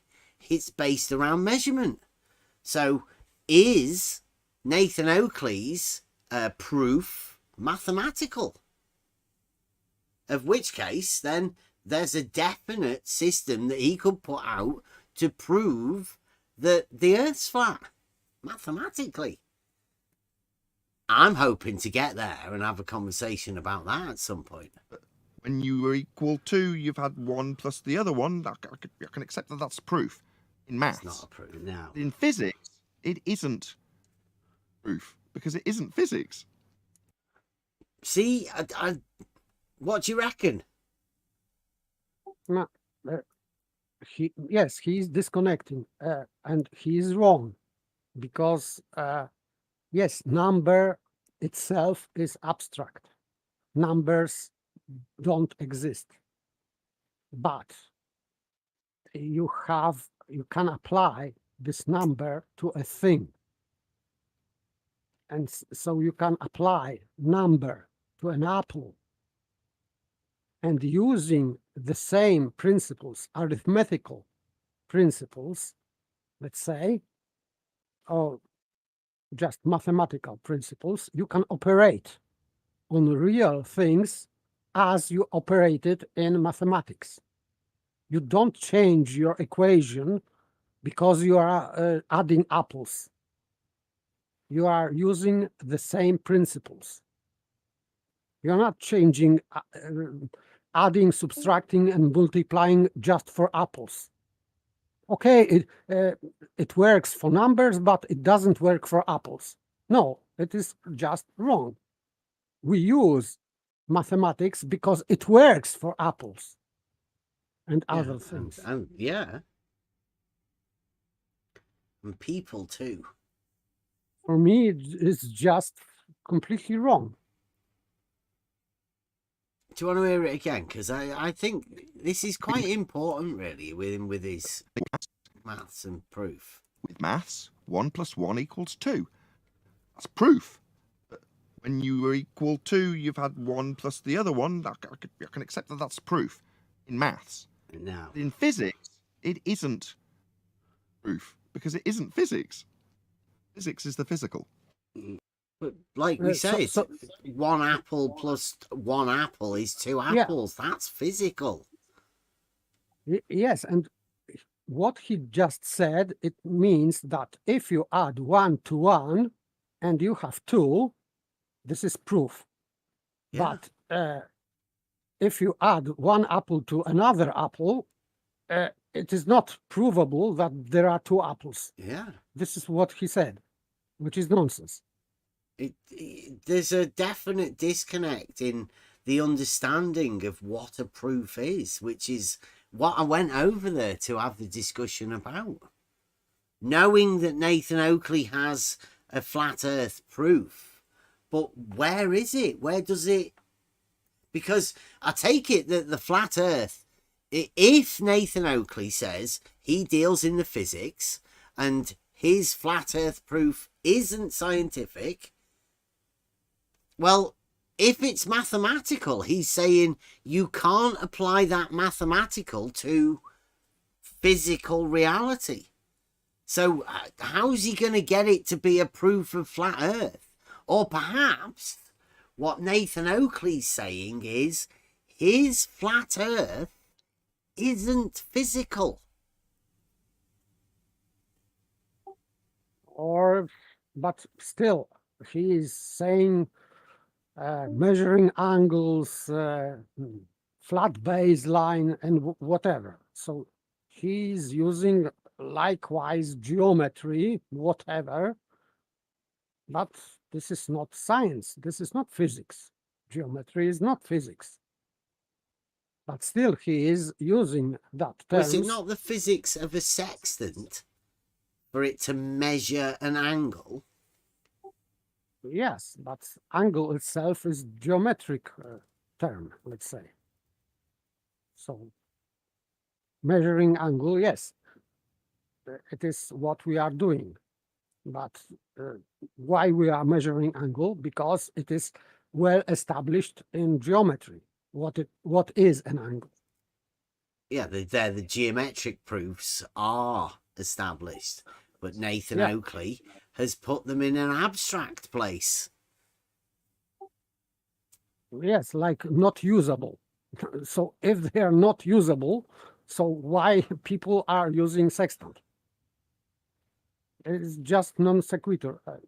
Sorry, it is nonsense. Yeah. His statements and his inferring what applies to physics and what does not apply to physics, it is just nonsense. From the leaders of the flat earth. This is an assessment after 8 years of the flat earth leaders, Nathan Oakley and his cohorts, right? And Nathan Oakley's the vocal, the mouthpiece of flat earth debate. Obviously, it goes under his name. Yeah, 1 + 1 isn't a very good example. More, you'd be better off going with the proof of a triangle having the sum of 2 right angles. And in maths, you can prove whatever you like. There you go. Do you like that? So I say you'd be better off using the proof of a triangle. More, you'd be better off going with the proof of a triangle having the sum of 2 right angles. And in maths, you can prove whatever you like. You can prove whatever you like. No. No, you can only prove what's provable, like within maths. Yeah, yes, you can prove what you can prove, and disprove also, but not whatever you like. This is just fantasy. You cannot fantasize, and you cannot prove your fantasy because you like. Yeah, you can't prove a triangle has more or less than a 180 degrees, the sum of 2 right angles, yes, like I said. Some people like. Yeah. It doesn't mean that they can prove that because they like. But Nathan Oakley seems to suggest that you can. If you like to prove it, you can. You want to hear it again? This is what Nathan Oakley thinks of mathematics. And in maths, you can prove whatever you like. Whatever you like. It's a... I don't know. Is that like a feelings type thing? If you like yes, it, but if you don't no, like it. No. In mathematics, you cannot prove things that are impossible. What about if you like things that are impossible? It doesn't matter. Because Not if even in you are mathematics? trying to prove in mathematics things that are impossible, you will conclude in contradiction. That's it. So what about you in will flat Earth math? Think you can prove things? Yeah, in flat Earth math, like Nathan Oakley seems to be practicing, you can prove whatever you like. Yeah, and I have that kind of proof of Nathan's Oakley likeness, liking. So whatever he likes, that's he can prove it. Yes, and that's why I brought that syllogism for Nathan Oakley. That all planes are all baselines are flat. This is what he said. So I am making categorical statement because that would be my first premise. All baselines are flat. First premise. Second premise. Earth is flat. And conclusion would be Earth is plane. Yeah. This is perfect, ideal syllogism. So I proved what Nathan likes, that the Earth is flat. That the Earth is plane. This is proof that Earth is plane. And now question, is that conclusion sound, like baby likes to express that, or it is just nonsense? So question to Nathan, ask yourself, is that, because this is perfectly valid syllogism. Premise 1, all baselines are flat. Earth is flat. Therefore, Earth is plane. This is my syllogism for Nathan Oakley. And according to his assumptions and naming things, that is conclusion. This is inevitable conclusion. Earth is plane. And for me, it is just reductio ad absurdum. But maybe for Nathan, it is valid proof.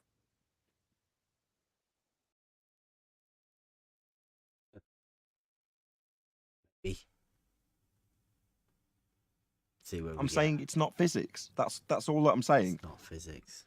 Yeah, so where does the proof of your flat Earth, where does that come into it?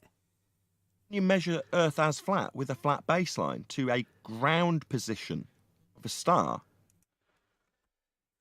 Right, so do you get the proof that he's got is, do you want to hear it again?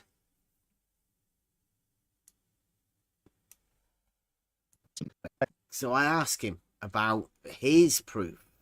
Yeah, so where does the proof of your flat Earth, where does that come into it? You measure Earth as flat with a flat baseline to a ground position of a star. To a ground position of a star. You measure. Okay, so what he said is flat baseline and GP of the star. Yeah, the ground position. You measure. Like, you're going to listen to it again. You measure Earth as flat with a flat baseline to a ground position of a star. A ground position of a star. Okay, you measure wait. To a ground position of a star. So this is false equivocation, because he's equivocating, as he named it, flat baseline with flat Earth. Can we listen it once again? What? Listen to me ask him the question as well, like, so you know what. Yeah, so where does the proof of your flat Earth, where does that come into it? You measure Earth as flat with a flat baseline to a ground position of a star.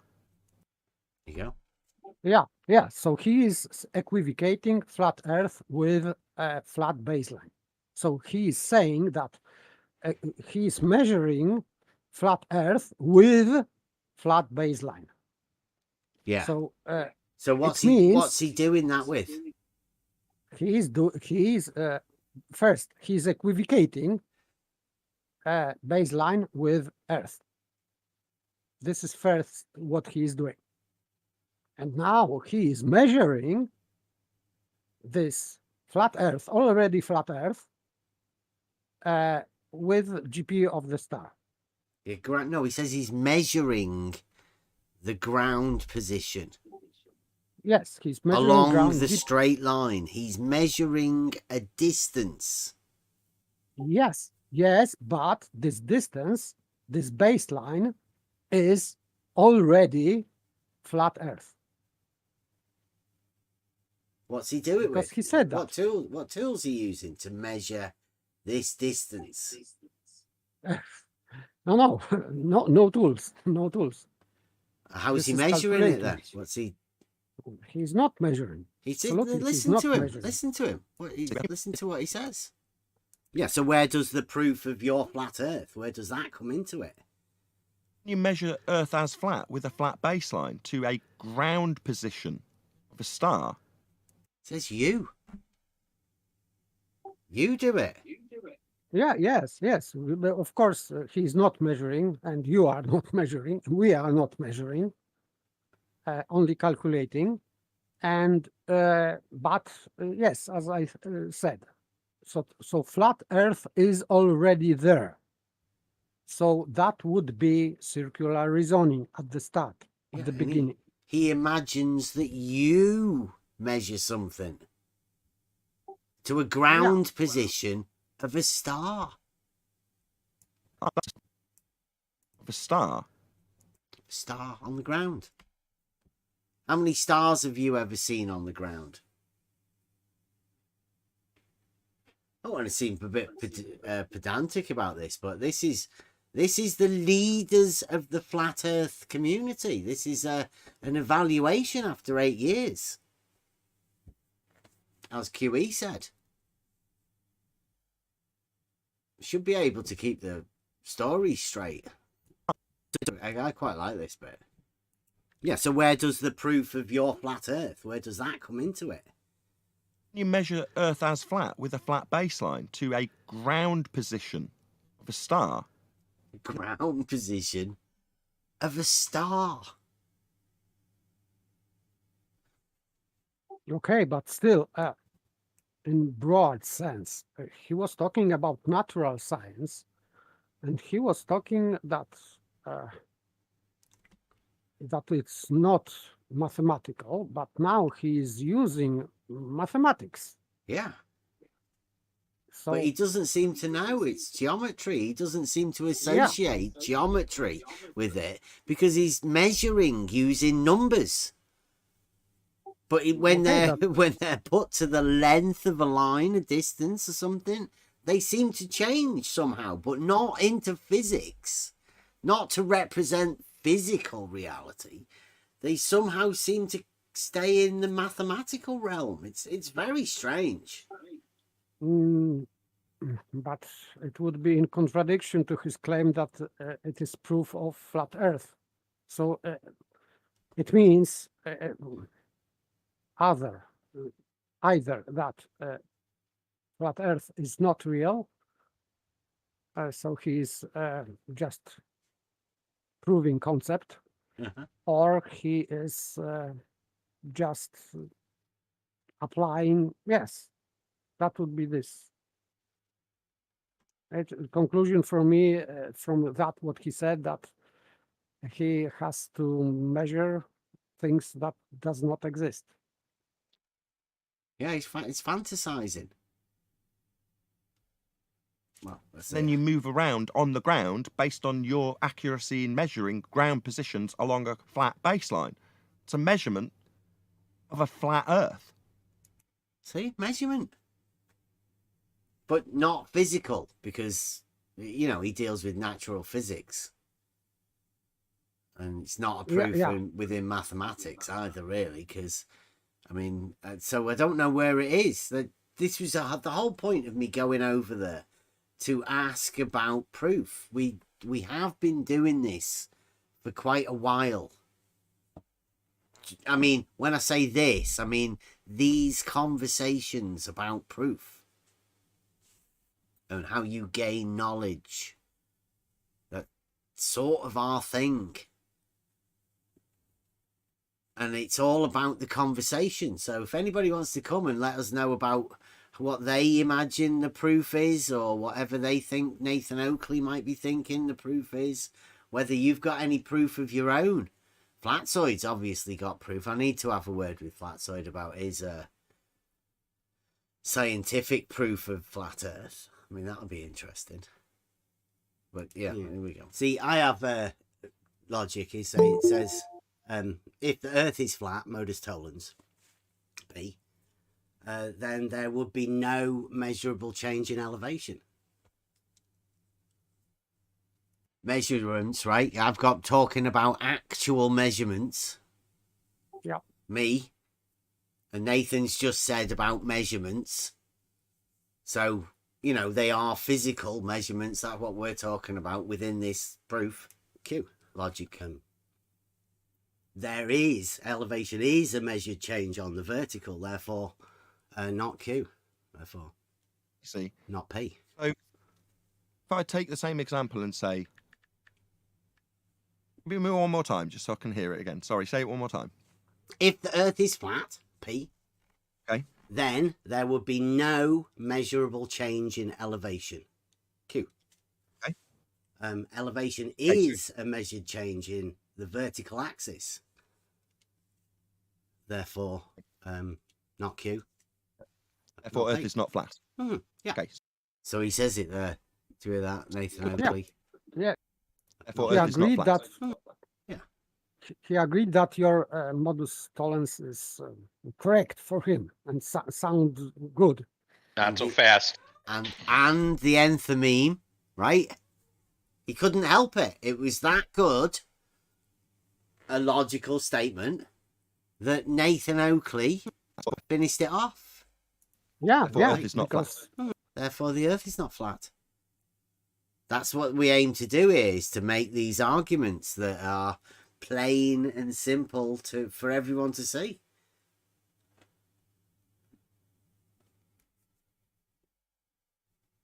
Yeah. Okay, so if I say if the whiteboard is flat and there is no measurable deviation, elevation change, if you will, in the whiteboard. Yeah? Well, there would be, because the whiteboard's on the wall, right? Yes, the whiteboard's on the wall, so there is definitely an elevation change of the whiteboard, right? The height of the whiteboard. Yeah. Yeah. And the whiteboard's still flat, right? It's got an elevation change. I mean, yeah, that's fine. Like, but a bit of goalpost switching. So the elevation, it has a height. Let's lay a whiteboard flat. Let's lay it flat. It means horizontal, but you know, it was already flat. It's a flat whiteboard, so it was on the wall in the vertical position. Now he wants to lay it flat, not hang it. He wants to lay it flat. Okay, we'll go with that. Change it up again. Yeah, it's in the vertical position, is it? Put it in the horizontal, okay, so that my example makes sense. Okay. If the whiteboard is flat, yep, right, and then we'll see no deviation, no height changes in the whiteboard. There would be no elevation changes from the whiteboard, yeah. Right. So we do see elevation changes in the whiteboard at a microscopic level. Therefore, the whiteboard is not. No, you don't. Well, on You the don't see microscopic elevation level, changes. you would at the microscopic level. They're not elevation changes if you don't have a datum. Where's the datum for the elevation change? Yeah, from the whiteboard. Yeah. But where is the whiteboard? Yeah, like where were we talking about? Where is the datum of the whiteboard to know the elevation changes? Do you take the toppermost and see how far it goes down, or do you take the depth and go from the bottom and see how much? By the way, his example is invalid because he is introducing this microscopic changes, and it is not in first condition, because you are talking about measurable changes. You're not talking about microscopic changes. Yeah. About flat Earth. So the argument that he's saying is, there is a measurable change. So if there is a measurable change, then it's not flat. And that would be true. Yes. But so you can say that. So you can say that your whiteboard is not flat because of microscopic changes. Yeah, I would agree. But but it does not disprove your modus tollens. I would say that it is rather confirming your modus tollens. You give Brian the thingy roll. Somebody, please. Yep, I got it. Cheers. It doesn't need VC. You can just come straight in. I guess you could say that, yeah. Could say that. Yeah. Good. So you say the whiteboard isn't flat? Well, it's a 3D object in reality, right? Yes or no question. Is the whiteboard flat? No, it's not flat. It's a 3D object. The surface of the whiteboard flat. Well, yeah, it's as flat as you can get it, yeah. It's microscopic undulation. There's no measurable change in elevation. I'm very confused, Bev, I'm very confused. So, did you hear that? I said there's no measurable change in elevation. Yeah. Right? So if there's no measurable change in elevation, then it is flat. Yeah. And you are not making measurements on microscopic level when you are measuring elevation change. So that would be red herring. Well, that's what the argument states. If there's a measurable change, then it's not flat. Nathan Oakley's saying the same thing, right? If you want to get a microscope and measure it, then you can measure it to be not flat. Yes, but if you're just looking at it from a few feet away and you can't measure it, then it looks flat. Yeah, simple, absolutely. dead easy. Yeah. I don't know why he's having a problem with it, but I mean, he's thinking he's gonna dismiss the argument somehow. But he's flat. Go on. Sorry. Go on. He's confirming your modus tollens. Yeah. Right now.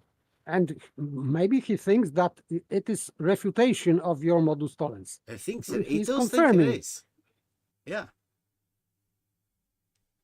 Here we go. But it does have deviations at a microscopic level, correct? Yeah, it's in reality, yeah. Like Earth, by comparison, you could say we've got reference to sea level. All those elevation changes are reference to one horizontal plane. Elevation changes. In respect to sea level. Got your tongue? Well, you know what sea level is? It's a mean, right?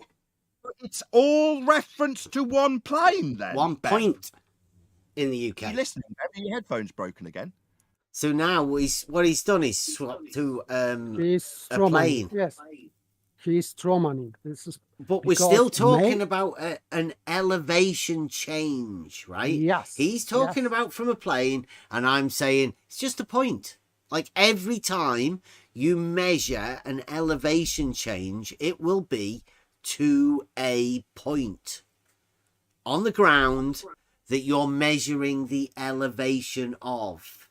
And that's reference to a tool that you've got. Nathan Oakley thinks it's measured in reference to the Earth. It's not.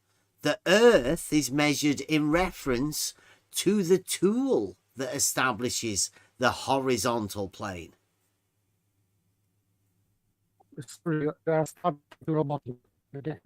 Oh, you're roboting. Is that me or? Actually, paper is as well. I don't know if we all are, maybe. Okay. Okay. So maybe it's not only you. Yeah, paper's roboting more than me, I think. Yeah, you are a little bit, Bev, as well. Okay. Discord's acting a little bit strange at the moment. I'm still trying to connect back in again.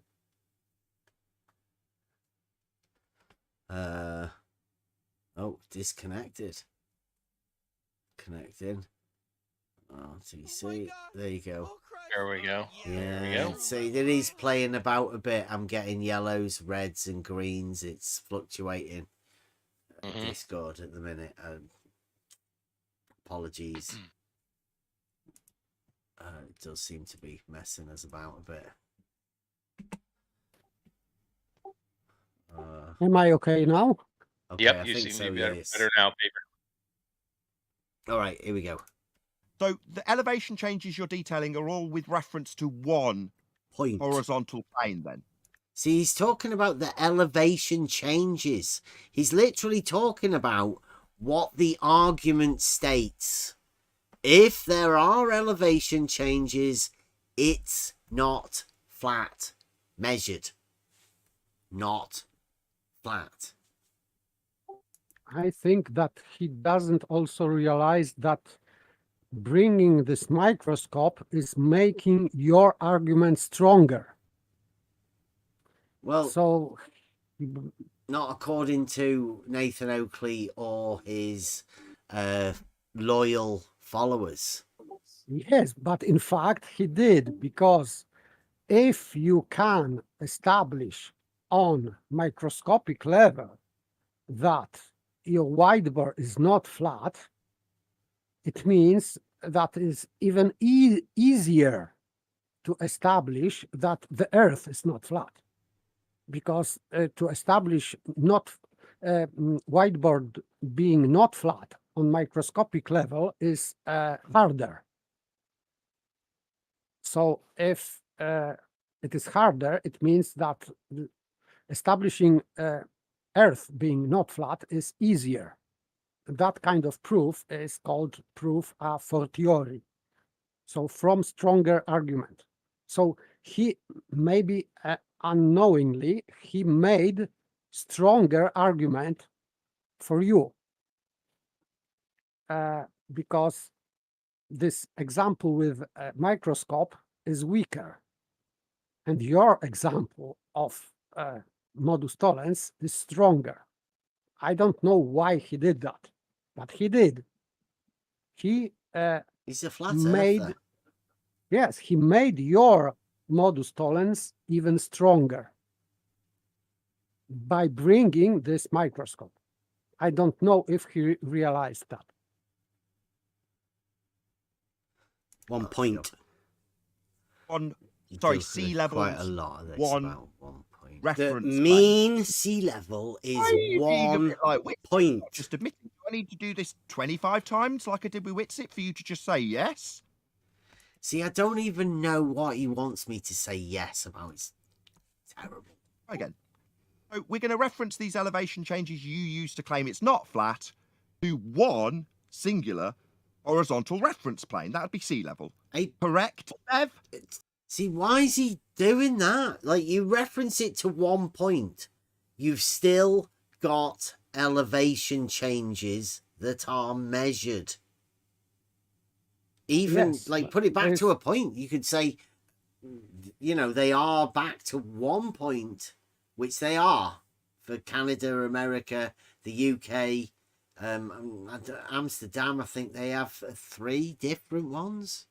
I think they meet up at one place, so you can see the difference between them in the different regions.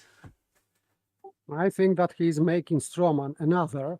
First Stroman would strengthen your argument, and now he's just trying to segue from the topic because it is completely irrelevant. Or maybe he is just taking this mean sea level as level, because there is level there, so it means flat. I don't know, but well, he's dealing with this, whatever it is. I don't know. Go back a bit, let's. On singular horizontal reference plane. That would be sea level. Correct, Bev? Sea level isn't a horizontal reference plane, Nathan. Yes. I don't mind if I do it 12 Do you know times. what a mean is, Nathan? Yes, Have you ever heard of a mean? These elevation changes with reference to sea level. They're not referenced to sea level, right? That's what it reference to really vertical annoys datum. me. Yeah, it's on a vertical datum reference to a mean sea level, because sea level rises and falls. yes, so mean sea level is vertical datum. Yeah, not it's on the horizontal vertical datum, right? It sets the 0 on the vertical datum. And all of the elevation changes are measured on that vertical datum. Yes, nothing to do with horizontal at that point. Only the tool, right, that you can reference these from one to the other. You use a tool called a level in order to reference these points together. On singular Go on. You are just doing that on some height. So you know that your auto level is at that height.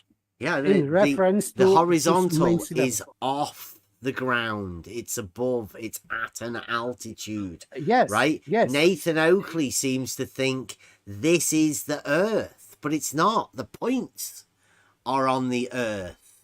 The horizontal is established above. Yes, and your horizontal established by auto level is in reference to vertical datum, not on Earth, but on main sea level. Yeah. So it has nothing to do with Earth. And as Eric points out, Nathan Oakley's admitting that there is elevation changes. So the argument stands that it's not flat, but... Yes, it is even stronger because even at microscopic level, yeah, it is not flat. Yeah. So not microscopic level means bigger level. Yes, easier to see, right? Yes, easier to see. That's why the naturally observed phenomena is that there are hills and valleys, right? You can see that there is a terrain difference, and then you can go to find out why there is a terrain difference. It's known, it's physical. This is physical science. And by the way, Nathan Oakley repeatedly said on his show that the Earth is provably and observably flat. Observably flat. Yeah. Many, many times. And now he's saying that even whiteboard on microscopic level is not flat. Yeah, he can see, so he can see it. He can tell that it's not flat. So anything beyond that is him practicing sophistry. I'd have to say he's got to be lying at this point. Got to be. Horizontal plane there, Bev. Changes on the vertical, doesn't it, Nathan? Measured vertical datum. With respect to the singular horizontal plane. The mean. Sea level. Okay. Respect to the mean. Mean sea level. But we're referencing it to a singular plane of reference, aren't we, Bev? We're referencing it to a singular mean point. Why am I getting a yes? Anybody else know why I'm not getting a yes? Because I'm talking about a point. It's not a plane. It's a That's why point. That's why he's not getting a yes. Because it's not a plane. Like, duh. Because it's not a plane and not even because he's talking about horizontal plane. So completely different topic. It is vertical datum, not horizontal datum. So not plane and not horizontal. Yeah, and any surveyor will tell you how they measure those elevation changes. You can ask them, but they do measure those elevation changes. There will never be a flat earth surveyor because they measure elevation changes. They know it's not flat. This is one of the things I would like to try and get through to Nathan Oakley or anybody else listening to Nathan Oakley. We live in reality. Surveyors survey the land. They know it's not flat. Simple. Go and ask a surveyor. Go and ask them how they measure elevation changes. Go and ask them real life stuff. Don't ask them if they think it's a globe, because everybody knows 'tis globe. Ask them about how they do their job and what they do, the processes, the methods. Don't bother talking about the globe. Everybody knows about the globe. Is it because when you're saying these height changes with respect to a horizontal plane of reference mean it's not flat? Or what about the horizontal plane? Do you hear that? There we go. We're referencing it to a singular mean point. Why am I getting a yes? Anybody else know why I'm not getting a yes? Is it because when you're saying these height changes with respect to a horizontal plane of reference mean it's not flat? Or what about the horizontal plane of reference you're using in your argument to claim that the deviations from the horizontal plane of reference, that would be elevation change, means it isn't flat? Yes. When I've already taken it apart with a whiteboard that you say is flat, even though it's got microscopic. Anything apart, Nathan. And the white. See, he thinks he's taken the elevation argument apart by lying a whiteboard down and then getting a microscope on it and measuring an elevation change, or measuring, well, yeah, it's an elevation change, isn't it, if you put it down there. I don't get what he's trying to do. I don't get it also, because so far he proved your modus tollens even stronger by bringing this microscope, and at the beginning he agreed that your modus tollens is correct and valid, and even he draw his own conclusion in advance, let's say.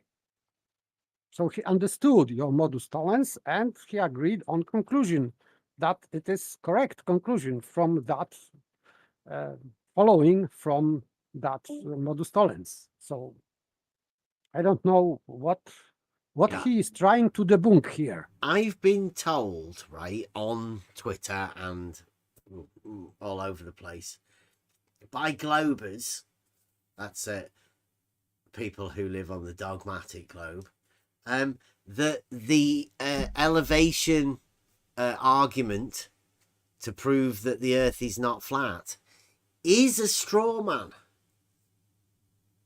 They think it's a straw man because that's not an argument that they made, but it's an argument that I made. And it's not a straw man of anything. It's just an argument to show a basic modus tollens and how to structure a modus tollens together. We've got many of them. They're just arguments. But Nathan Oakley wants to dismiss it as though it's some sort of a straw man, like the globe defenders. Like, so Nathan Oakley is coming at the same place as the globe defenders. Okay, but the globe defenders, they say that this is strawman because it is strawman for them, because your modus tollens is not proving globe. That's why they say it is strawman, because it proves that it's not flat, but it proves also that it's not a globe. So for them, it is useless. Well, because they it's still not a straw man, is it? That doesn't make it of a course straw not.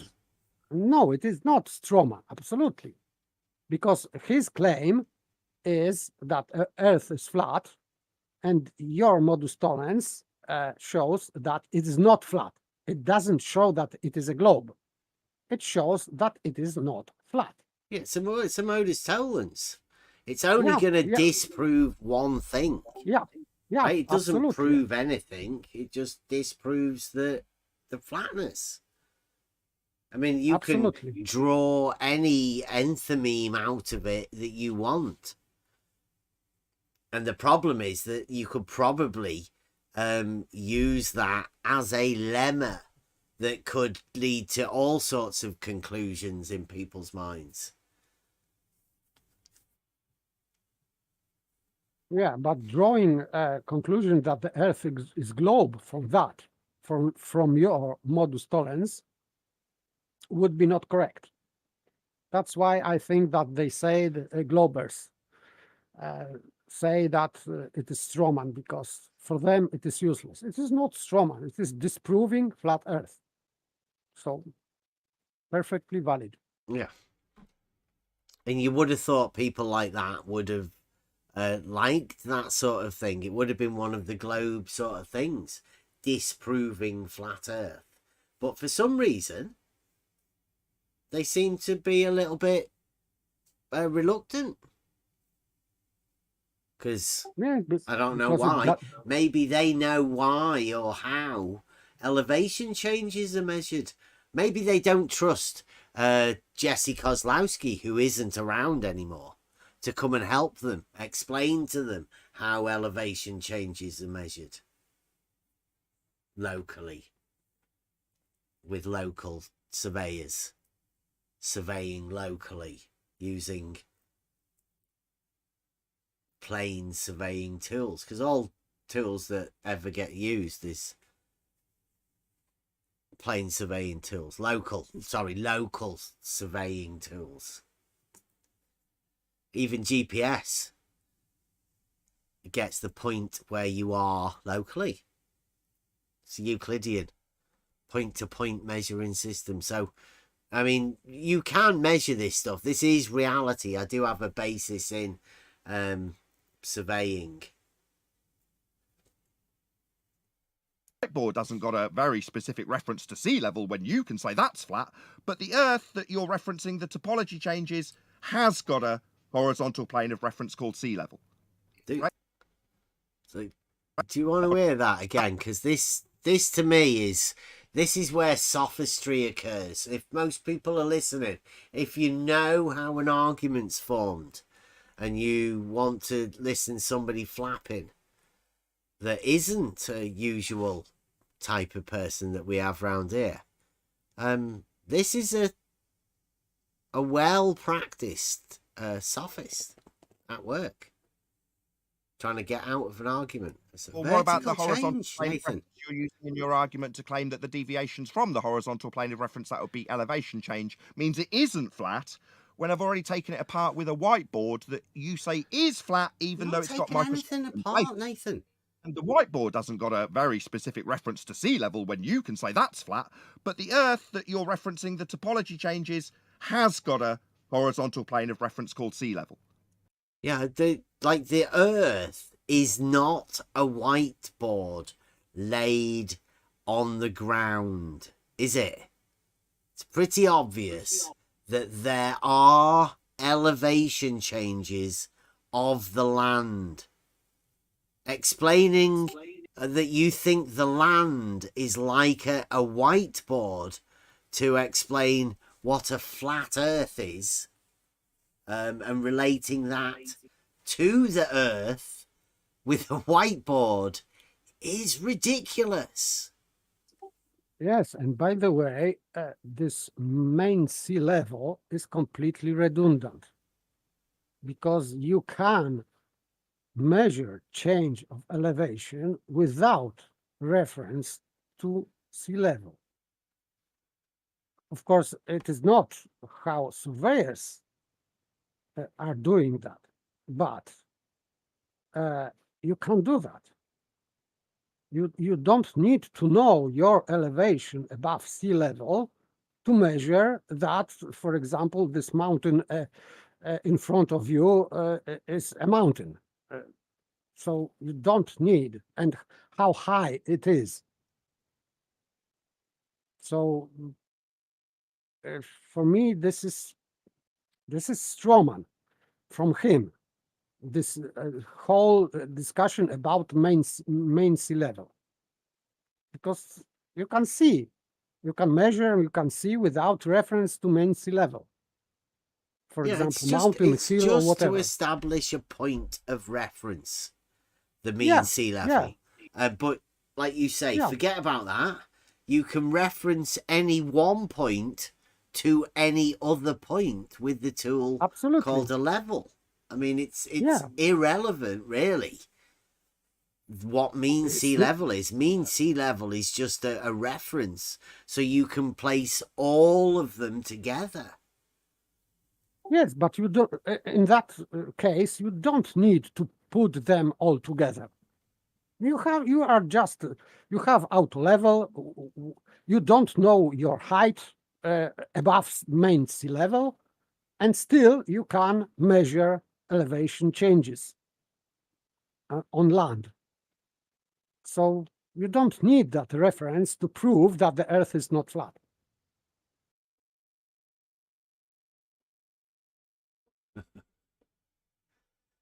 The ground has a vertical reference datum. That's called the vertical datum, right? And you measure all of the elevation changes on that vertical datum. The fact that you do measure changes in the vertical datum means it's not flat. The datum itself, you're referencing it with respect to. What's that? The vertical datum.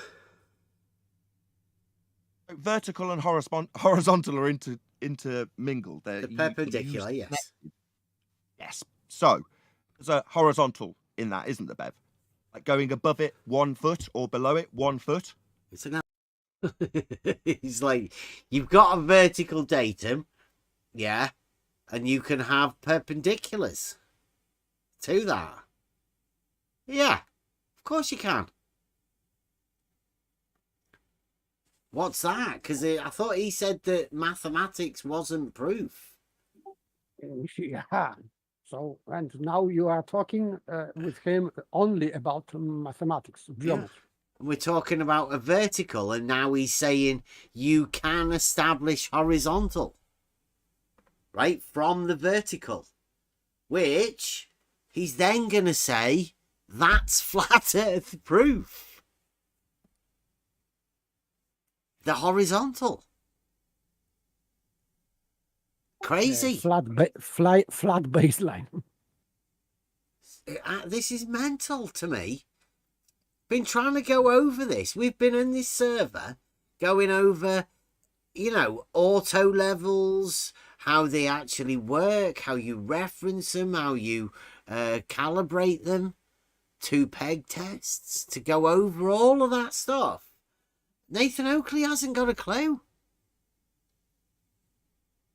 Not got a clue. And is it any wonder? He wants to tell surveyors that they're measuring the earth flat. He must sound mental. And I'd advise any flat earthers to ditch this. You are never going to talk to anybody in reality if you keep telling them that to ignore mountains and valleys and obvious elevation changes and to say that it's flat. It's madness. Elevation change, yes. Measured on the vertical. Zero. So what's the zero? The mean. Mean of what? How flat it is overall? What's the zero? It's like the zero is the mean. Like, how can nobody understand this?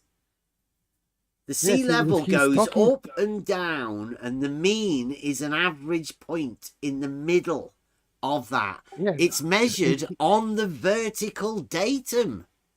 Yes, and he's trying to put some word flat into that. Yeah. It's just nonsense. It's madness. You've got a plunger that goes up and down, a water line that moves up and down. The mean of that is on the vertical. It's just a point that you call zero. Nathan Oakley thinks it's a flat earth proof. He's got it mixed up. No. There's like imagine a plunger in the water and it goes up and down on a vertical. No, doesn't seem to want to say that. Bundy muted from Nathan. Why is that? The sea level goes up and down. They measure that at intervals and they make a mean. That mean they call zero. And then everything's referenced to that. So how high or low it is above that 0 point? And overall, you've got an average for everywhere in the world that's one plane of reference. No, and you're saying everywhere has their own mean. From that plane of reference, that flat, level plane of reference, how much it deviates from that at 0 is how much it isn't flat when referencing it to a level plane. Yeah? Yeah, the vertical change makes it not flat. Your point's void. That's the end of your argument then, Bev. What argument? It's not flat. Your argument that it's not flat, Yeah. based on your reference to level plane, that you'll say how much it's higher or lower than that overall average reference that's flat and level. Yeah, but It's the not elevation flat. changes make the Earth not flat. It's absurd, Bev. It's a stupid argument. See, there you go. It's absurd, says Nathan Oakley. Yes, but he thinks that he proved his point because he was talking about non-existing main sea level for the whole world. Yeah. Because he was talking about that. So as you didn't respond to that, him talking about this one point for the whole world, which does not exist, that for him it is like a win of an argument. But for now he didn't realize that there is no one mean sea level for the whole world. We just add all of the zeros together. get a mean of the means. Of means. Yeah. Just add a load of zeros together. I mean, it sounds okay. It sounds like you could possibly do it, but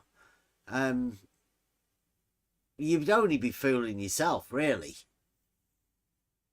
I think. You say possibly. No, it is impossible. No, I mean, they could just get all of them like Nathan just did. Right? He knows in the UK, I presume, that we have our mean down at Newland. And, well, America, Canada, they have theirs. So he knows that there are at least 2 different ones. But Nathan Oakley could add them together, make them the same one. But it is, I think, very well known that, for example, UK mean sea level is lower than, for example, American, because as I heard, it is in reference to Great Lakes, yes, in America. Yes, but I mean, it is referenced back to the water, right? They sort the mean out at a mean point, and then use that as the measure back to the sea. So you don't really have much tide difference. You're set, the mean is set up at height. So yeah, I mean, they're not the same is the point. I mean, one of the things is, in the UK, they tried to do it with, I think they had 3 different ones.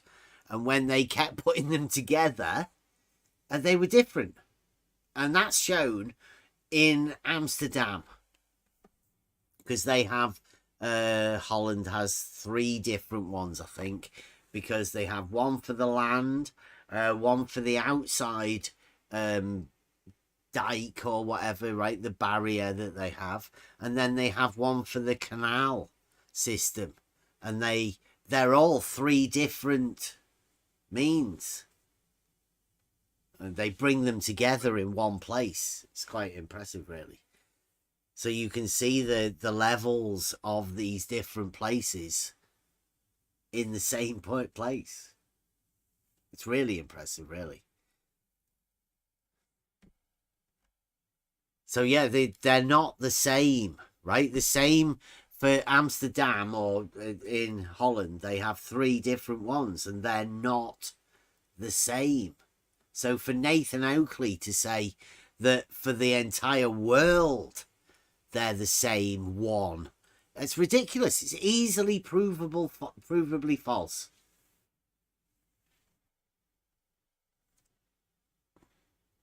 Anyway. It's a topology versus baseline argument. And it's just a basic argument from reality. You need to interrupt John with that little fundy muting right in the middle of his conclusion that annihilates you. I'll hope that Bev can keep his mouth shut. So here we go. This is sophistry. Nathan Oakley on the attack now, right? He thinks he's just defeated an elevation argument to prove that the Earth's not flat. Right?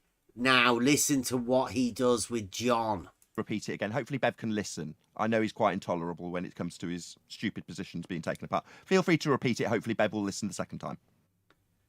It's an argument where you place the topology versus the baseline and try to make the topology the baseline in your argument. You've convoluted two things. There you go. What do you reckon to that? Okay, I don't. Why are you giggling? Did he say convoluted or conflated? No, go back. Argument where you place the topology versus the baseline and try to make the topology the baseline in your argument. You've convoluted two things. Convoluted. Convoluted two things. Yeah, because he repeated that further, and he said conflated, I think. But okay, what he said, I said because about Nathan Oakley's argument that he's equivocating flat baseline, I am using his language, flat baseline with flat Earth, when he was talking about sextant and this measuring distance to GP of the star. So he was equivocating flat baseline with flat Earth. And now John is saying that you, Bev, are making false equivocation, but by convoluting or conflating flat baseline or horizontal baseline with flat Earth.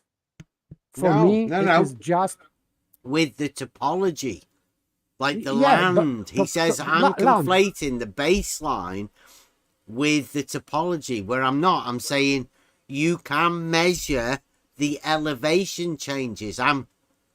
I'm separating them. I'm saying there is a measurable difference between the two.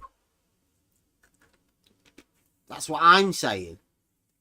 That measurable difference means it's not flat. He's trying to conflate the two. Yes, yes.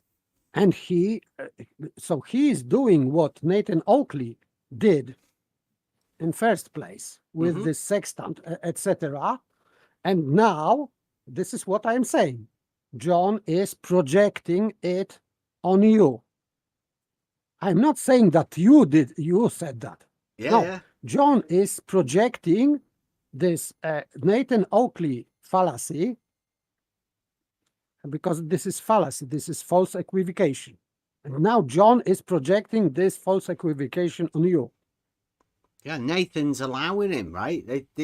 Nathan's about to tell all of his people that what John's just said is like a rebuttal to the argument that the Earth's not flat.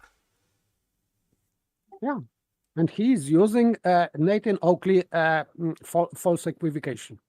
Yeah, he's playing to what Nathan Oakley wants to hear also. He's like absolutely, literally. Absolutely. Watch out, flat earthers.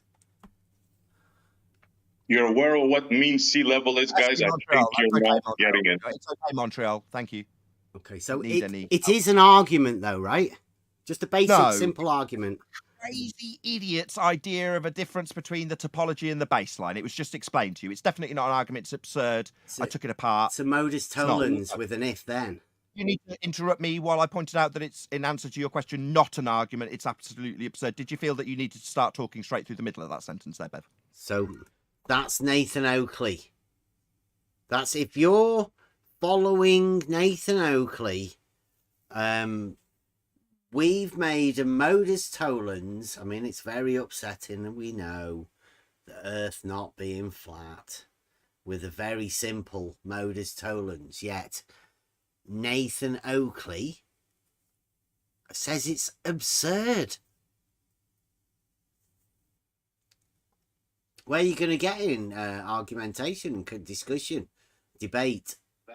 If what you do is bring one of the simplest modus tollens into conversation and people like Nathan Oakley, who has said that he can prove the Earth flat, right? Not scientifically and not mathematically, but some other proof. When he can't even acknowledge a simple modus tollens. What's going on? Well, I mean, I know he's a flat earther, right? He's a flat earther. But he did acknowledge. He did acknowledge this at the beginning. So this is like inconsistency. He's a flat earther, right? You know. But the thing is, I sort of take it a little bit personally because he's made it personal to me. He said, he said really weird things about me personally because of simple arguments like this. It's very strange, considering we do have the proof of level being horizontal. It's just that you need to realize first that the Earth is not flat.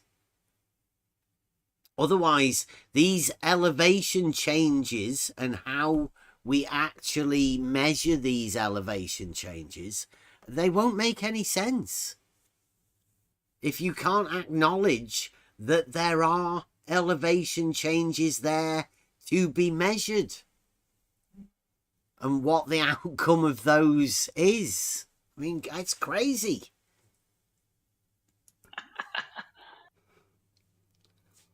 Why are you being such a dick, man? Why you do this? Why can't you talk like a normal fucking person? Is me pointing out that, John, do you want to just make your point again? We'll take it up with SC Montreal. Bev's obviously done, and Montreal wants to take up his white knight position on behalf of Bev, who's just been defeated. So we'll do this with you, SC Montreal. What defeated you, clown? You don't even know what a mean sea level is. What's a mean sea level? SC Montreal actually have an argument with John in this respect. He just wants to swear at me and tell me that I'm unreasonable and then chant through me as I'm telling him. I'll try that again without hopefully the chanting fundy mute button being used. Do you want to try that again, Montreal? I'm going to give you the opportunity to take it up with John. He'll put our argument. You don't have to swear at him or tell him that we're being like something. You can listen to his response to Bev's absolute total garbage that we just took apart, and you can have a go. So, John, no, I don't want to talk with John. I want to talk with you. It was his point. He made the point in regards to summarizing concisely. I didn't even hear John. Shut him off. I apologize. I didn't even hear him. Steps that he had used, the concise summary came from John. I'm more than happy to give him credit for it. Where I failed to concisely summarize it, John did. Yeah, it wasn't Nathan. It was John. Everybody know it wasn't Nathan. Nathan didn't rebut the argument. It was John. He was just going off what John said. It wasn't Nathan talking a load of shit. It was John. Beautifully. That's why I'm going to offer him the opportunity to concisely summarize it again, rather than me just stealing it. Seems unreasonable when he was the one to summarize it. Go ahead, John. Well, it's not an argument because you're convoluting the baseline from which you will measure, which is your mean sea level. You're convoluting that with the topology you're trying to measure. So it's not an argument. Just you're misusing words. Just misusing words, right? The argument's there on the screen. It says, if the Earth is flat, P, then there would be no measurable change in elevation. Just check with yourself whether that sort of makes sense. Elevation is a measured change in the vertical axis on the vertical datum. Therefore, the Earth is not flat. Now, John said something about the mean sea level with something, but it doesn't. The actual argument doesn't seem to mention sea level at all. And horizontal also. It doesn't mention horizontal. Yeah. And they want that horizontal. All of the things that John says, I'll go over it again. Listen to all of the things he says that's an equivocation that aren't actually in the argument. Listen. Well, it's not an argument because you're convoluting the baseline from which doesn't mention baseline, which you will measure, which is your mean sea level. Doesn't mention mean sea level. You're convoluting that with the topology you're trying. Doesn't mention the topology to measure. So it's not an argument. So the two things that he points out aren't actually in the argument. Yes, that's why I call it strawman. Yeah. Because it is completely off topic. And by the way, it is projection. Because he is using this equivocation, which supposedly you have done. But in fact, Nathan Oakley has done this equivocation, not you. Mm-hmm. So this is projection of Nathan Oakley fallacy. And this goes for all of the globe earthers that aren't fucking listening. I'm not a flat earther. This is ridiculous. There's a simple argument to prove that it's not flat. So if anyone can get past this and say that they are a flat earther, like Nathan Oakley, dismiss this argument. And you would be a serious flat earther if you can dismiss this argument. Come out the other side of it. Guess that's what Nathan Oakley can do. Misusing words. Misusing words. On John. John says this argument, which he's called something to do with the baseline, something to do with the horizontal plane, something to do with mean sea level, is misusing words that aren't even in the fucking argument. How can you misuse words that John's made up that aren't even in the fucking argument? Listen to it again. Anytime if you want to come and have a chat, John, please too. Well, it's not an argument because you're convoluting the baseline from which you will measure, which is your mean sea level. You're convoluting that with the topology you're trying to measure. So it's not an argument. Just you're misusing words. It is an argument. It's a modus tollens, and the words that are being misused weren't even in the argument. So that's John misusing the words. And John not knowing what an argument is. I think you guys misunderstood mean sea level when Bev tried to explain it to you. Somehow you guys think mean sea level is the same all over, right? And Bev tried to explain to you that it's different in different places. They take measurements over months and years, and then they do an average. And Right. Excuse me? It's not, mean sea level is that average. Mean sea level is that average. The sea level will rise and lower. Mean sea level is that average, that horizontal baseline, which you will measure everything against. Wrong. A horizontal baseline that everything that your argument stands on will be measured against. That 0 point for how high or low you're saying it isn't flat with is referenced against that at 0. Well, from there, again, all reference everywhere is 0. Flat. Thinks because there's a 0. That's flat. That's crazy. Yes, and Sarugaki many times said wrong because main sea level cannot be moving up and down. John said that many times, and Nathan Oakley is repeating after him. This is complete nonsense. Average is one arbitrary point on vertical datum. This arbitrary point doesn't move. Sea level moves, but main sea level does not move. This is just nonsense what they said. May I correct you? It's not No, a Jakey. flat, No, see not a Montreal. flat. No, It's a you are not level. Montreal. It's Shut up. level, Remove him. not flat. Jakey won't take a hint, so we now got to remove him from the conversation. Go ahead, SE Montreal. Well, yeah, but John is correct. They take the averages, right? And then everything is established from that in a vertical datum, like Bev was trying to tell you guys. So anything below or above. So how can you guys say that the Earth is flat after just being taught this, after being shown this? How can you say the Earth is flat? Hey guys, stop a second. Stop it in G+. I do not want the editing nightmare I had all morning again. Thank you, Neil and Arwin and anybody else who feels that they need to add colour commentary to this. You don't. Thank you. Get your boys under control, Nathan. Above or below that? What's that? That your argument with the topology being above or below it? What is that? It? The mean sea level achieved by many years of measuring the water and then taking an average. Wait, above or below sea level? Fucking hell. Mean sea level. Yeah, yes, he keeps going back to sea level. Yes, he's conflating main sea level with actual sea level.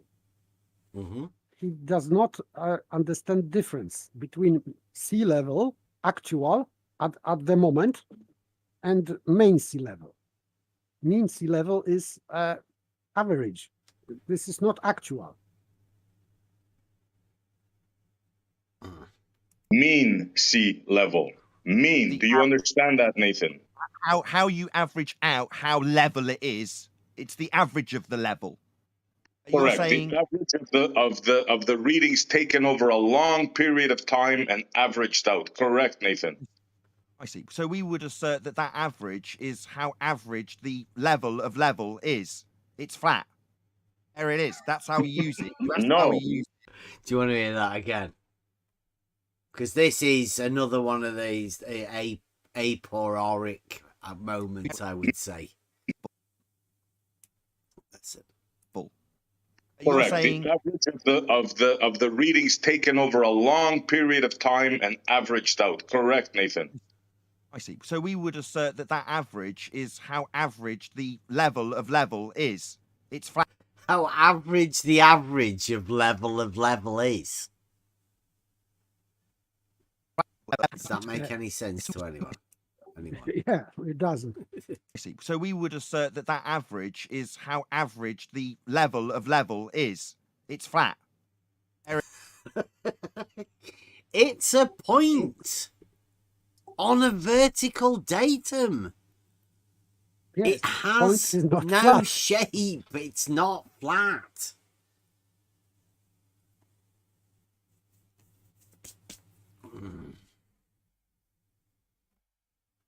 Mental. It is. That's how we use it. No. What is it? The fundamentalist religious mute button every time I make my conclusion in answer to your question. Did he say what is it? There it is. That's how we use it. No. What is it? The fundamentalist religious mute button every time I make my conclusion in answer to your question. Try that again. My apologies. I said no. Go on. I need you to confirm or apologise. No, that is the argument. That's the end of the argument. That's why he was wrong. That's why it's not an argument. You're referencing it to a level plane, like I explained to him in Montreal. Referencing what to a level plane? The elevation changes. Does it make the elevation changes null and void if you're measuring them from a mean or from referencing them to each other? Does it make them not elevation changes? It does not. Is this guy supposed to be tip of the spear flat earther? Absolutely. 8 years. This is an assessment. 8 years. They've been leaders of the flat earth community. We're assessing them right now. And he doesn't know what mean sea level is. How about that, ladies and gentlemen? Nathan Oakley, tip of the spear. Unbelievable. After all this time. By the way, the whole discussion about mean sea level is completely redundant in that case, because as I said, you don't need this mean sea level to acknowledge that there are elevation changes. Yeah, it's not in the argument. It's a complete straw man. Yeah, and he is saying that that this is his perfect rebuttal. It's just nonsense. He doesn't know what an argument is. He doesn't know what a rebuttal is. And he's allowing people to straw man. It's a paralogism, right? He's allowing someone to paralogize his model for him. There's no other reason for this. Yes, but it's not a level. You don't understand that. What you just said. Non-argument, you stupid bonehead. That's Adam. Adam Meakin. He was going on about proof and, you know, how the stringent requirements that they have for the scientific. Do you want to hear it again? He says it's not this is in with the modus tollens. If the Earth is flat, then there would be no measurable change of elevation. There is an measurable elevation change on the vertical datum. Therefore, the Earth is not flat. This is what Adam Meakin says. You don't understand that. What you just said. Non-argument, you stupid bonehead. Oh, is that Nathan Oakley? It's hard to tell. Who do you reckon that is? It's not a level. You don't understand that. What you just said. Non-argument, you stupid bonehead. Oh, who do you reckon? Adam Meakin or Nathan Oakley? What about the YouTube chat? What do you reckon? Who's that? Give it one more time. You don't understand that. What you just said. Non-argument, you stupid bonehead. Nathan Oakley or Adam Meakin? No, yeah, I think it is Nathan Oakley. Yeah, it could be. Yeah, I thought it was Adam Meakin at first, but now I'm thinking that was Nathan Oakley. He's just raising his voice so hard, so he's losing his voice. I thought that was somebody in the background, you know, in his little hangout, because he just bollocked him earlier, like Neil shouting from the background. Could have been Adam. Sorry, Adam, if that wasn't you. That was Nathan. Yeah, Mike seems to think it's Nathan. I thought it was. You don't understand that. What you just said. Non-argument, you stupid bonehead. Stupid non-argument. Like, get that flat Earth, not flat Earth argument out of here. Leave. We expel you. Can you say yes? In confirmation of how you're referencing the level plane, how flat it isn't, when confirmed yes is the end of the stupid non-argument Bev tried to make, Montreal. Let me try again, Nathan, because you're not getting it. Why do we have to listen to this incessant verbal diarrhea with the verbatim repetition of it? I've heard it. See, if you want to know how to upset Nathan Oakley, just show him this argument. Say, if the Earth is flat, then there would be no measurable elevation changes. And there are measurable elevation changes measured on the vertical datum by surveyors daily. We also know how water flows, right? That shows you that water flows from high to low. And that's because one's higher, there's an elevation change there. It's a dead giveaway normally. So it's pretty obvious that it is an actual argument that anybody can rationalize for themselves. But look how upset Nathan Oakley gets. Why do we have to listen to this incessant verbal diarrhea with the verbatim repetition of it? I've heard it. So That's Nathan Oakley, Flat Earth Debate. But don't show him arguments. They make him upset. Certain arguments, anyway. And you know what it's like when you get people who can't take certain arguments. They just have to deny them. Say, that's not an argument. Go away. It's a straw man. It's usually the Globers, but this time it's Nathan Oakley. All day today, it's been the Globers doing the same thing. Just like Nathan Oakley. To me, at the minute, there is no difference between Nathan Oakley and the Globe Gang. I mean, just the Globe Gang that, keep telling me that it's not an argument. Like Nathan Oakley says it's not an argument. It's almost as if they're the same group of people. Nathan Oakley and the Globe Defender guys. It's almost, well, it's not almost. They are the same. There's no difference between the two of them.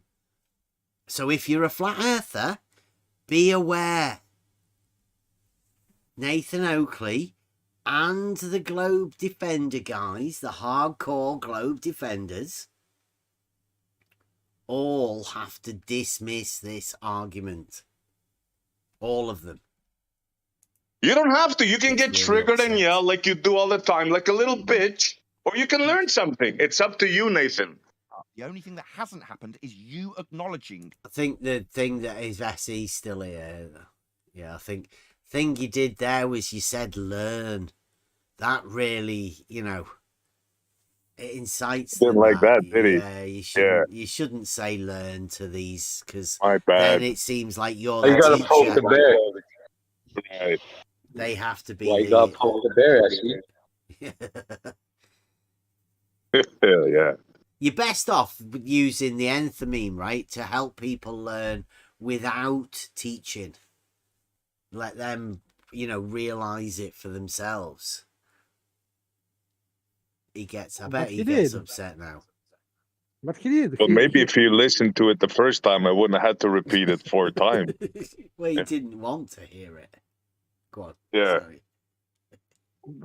I said that he acknowledged this modus tollens because he made conclusion by himself at the beginning.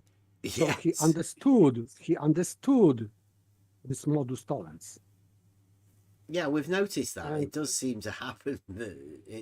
It changes, it morphs, right, in the mind. The argument doesn't change, but it has to change from an argument to a non-argument. It has to. His rebuttal was the same as Globers do. Same sophistry, safe segueing from the topic, projections, etc. So the same tools of sophistry used by Nathan Oakley and John. Let's say Nathan Oakley with the help of John, and but it is the same because I've heard many so-called debates between also Nathan Oakley and Globers, not only with him but also, and now he's doing the same thing. What Globers do when they are trying to discuss, let's say, flat Earth with flat earthers. So they are using sophistry, strawmans, projections, etc. And now Nathan is doing the same in conversation with you. Mm-hmm. Yeah. The rebuttal. Now you're asking, having not acknowledged the rebuttal, if I want to hear it for a 4th time? No, thank you. Do I want to hear that I don't understand how sea level's an average of level, therefore it ain't flat, when you reference it to how level it is on average? We've gone through it, Montreal. But what? Tell me I don't understand, so what? That won't piss me off royally. But Nathan, you're not getting it, bro. I don't know how else to tell you. You're not getting it. That will get you shouted at. Well, go ahead, shout. You're good at that. Maybe mute me, tell me how dumb I am. Go on. got him to clarify, his actual argument got repeated. I nodded along while he repeated his shitty modus tollens that failed at its arse because it had a reference to a plane to make the argument that the deviation from that reference means it isn't flat. You... He says it referenced the plane. Yes. It doesn't. But still he says that deviation from that plane would be proof for Earth being not flat. Yeah. So he still understands what the argument is, even if he is making this plane or whatever. It doesn't matter. But still, he is somehow referring to argument. And now he is saying that this is shit argument. I don't understand this. Failed at his Only when he arse needs his because it... baseline. When he needs his baseline, it's good to prove the flat Earth. His flat baseline. Yeah, his flat not just baseline. A baseline. It's a flat baseline. And because baseline is flat, therefore flat.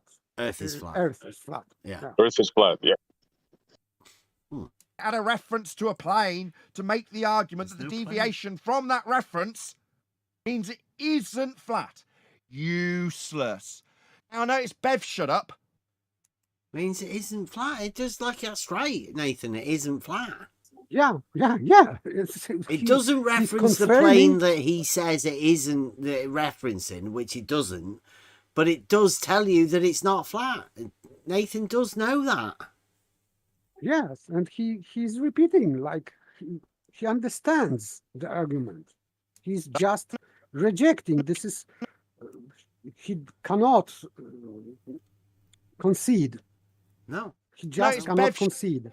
Yeah. Shut up. I'm listening to you. All right, carry on. I'm done. Your argument failed on its arse, Bev. The rebuttal was a straw man, though.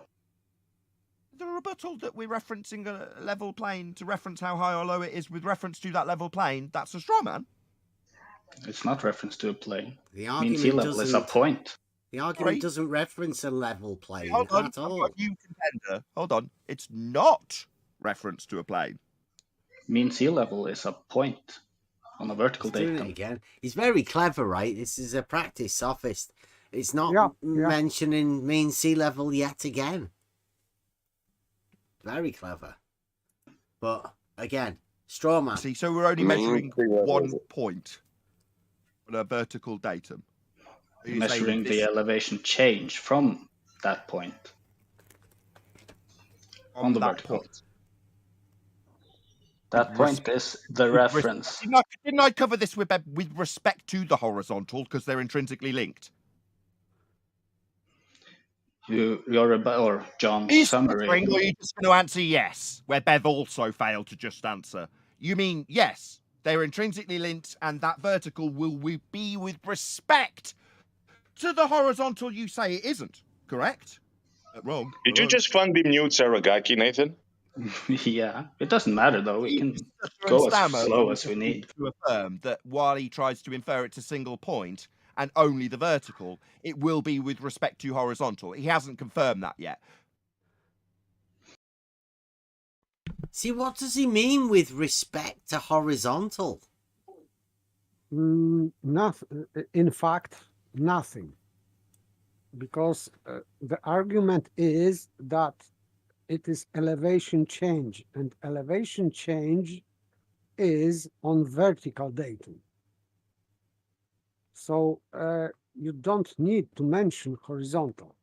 Even we know that vertical is perpendicular to horizontal, and in order to measure elevation changes, you need to establish horizontal plane because you are measuring on vertical datum, and that's why you need perpendicular to horizontal.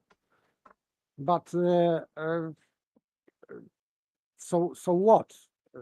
You can establish this horizontal on any height. So this mean sea level is just meaningless. And Sarugaki was trying to say that John is making strawman argument as a rebuttal, but Nathan overshouted him. Yeah, he's got to defend John. Because obviously, somehow he's got to dismiss this, that the Earth's not flat. It's really weird. I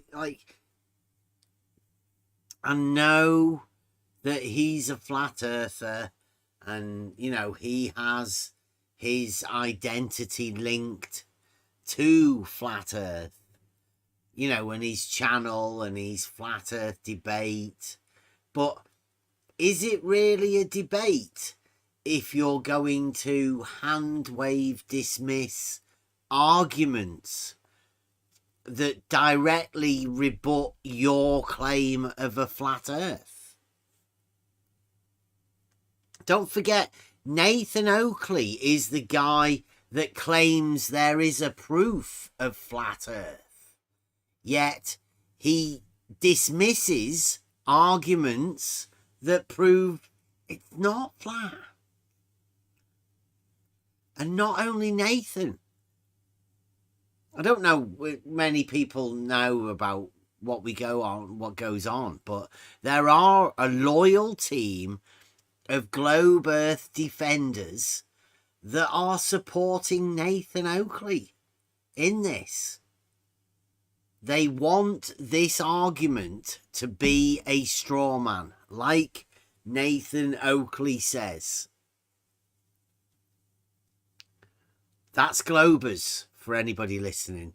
Globe Earth believers are defending Nathan Oakley in this ridiculous claim of flat Earth.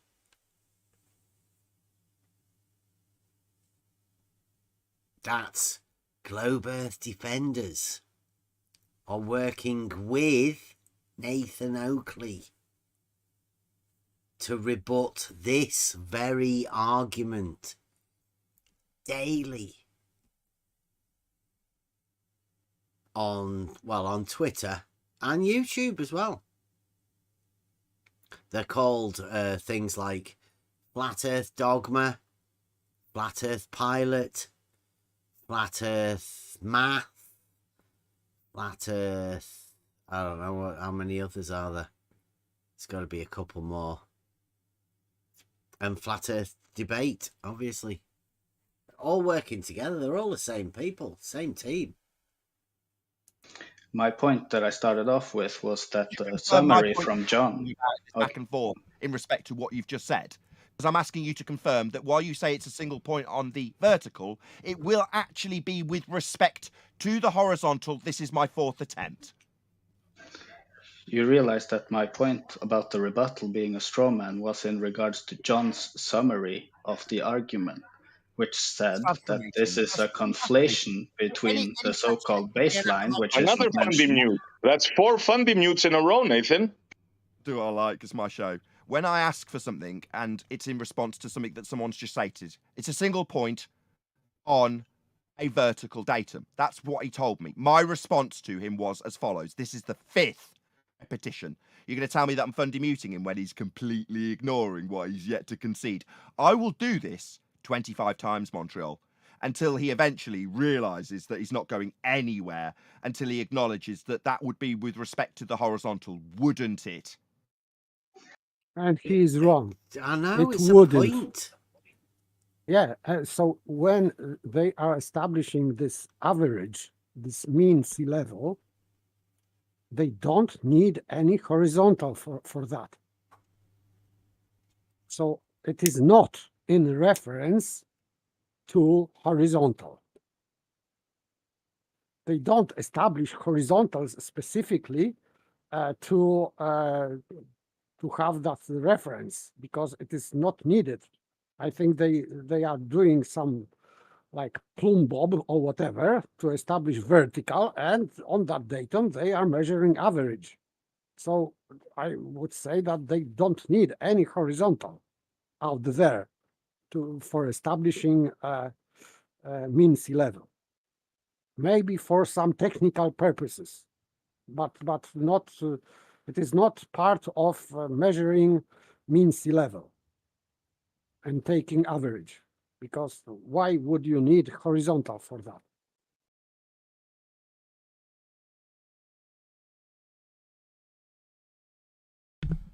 Right. Beyond me. It's just a point on a vertical. Like, we've gone through the geometry of all of this, and like a point on a vertical's a straight line, so therefore there's a point on it. Because it's an average. I mean, how could it be a plane? What's he talking about? You add up all of these different numbers from where the sea came to, and you add up how many of those there were, and you just divide them. Come up How with a freaking mean. difficult is this? It's astonishing. It's a basic mathematical operation.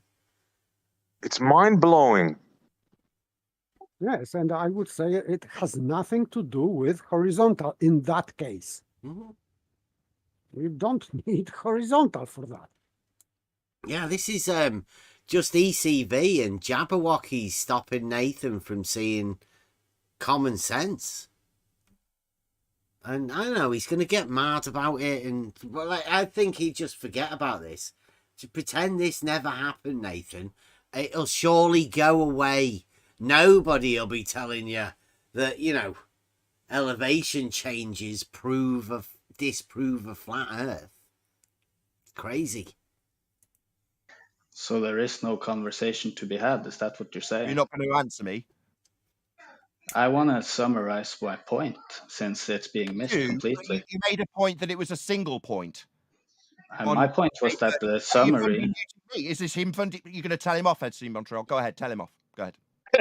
Don't Fundy mute him like he's doing to you, Saragaki. Be respectful. Yes, Saragaki. Don't Fundy mute me. Shut your goddamn mouth while I tell you what's what about your point I responded to, and will respond again for the 6th time while you bleat about Fundy muting. It's very angry, doesn't he? I see Nathan Oakley.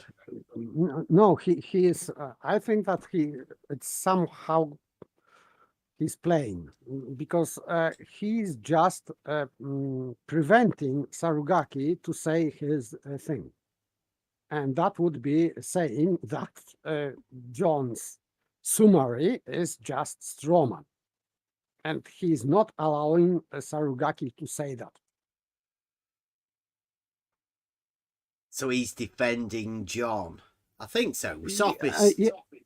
And himself, of course, and himself. John and himself, yes. But this is, of course, yes. This is not even sophistry. This is just rhetoric, bad rhetoric. I don't know. Yeah. Well, hopefully people can see what's going on. The reason we do this is to point out to people that they can see, like, we are not, or I am not a flat earther, and this is one of the reasons that I'm not a flat earther, because Nathan Oakley is one of those people that you would have to go under. If you say you're a flat earther, then Nathan Oakley wants to be your leader. He thinks he's the tip of the spear. More like tip of the sphere. But he's not going to take anybody saying, wait a minute though. I mean, the earth isn't flat, is it, Nathan? That's where it's going wrong. It's not actually flat. So the flat earth is an oxymoron. It's a misnomer. But okay, if it is misnomer only, and flat earthers would say, okay, we know this is misnomer, but we just use that name. We like it. Really like it, of historical, let's say, issues or whatever. it has history. It is well established. It is misnomer, but okay, we are going with that. It's like a trademark. Yeah, yes, trademark. Let's say, okay, I would understand, but it is for me understandable.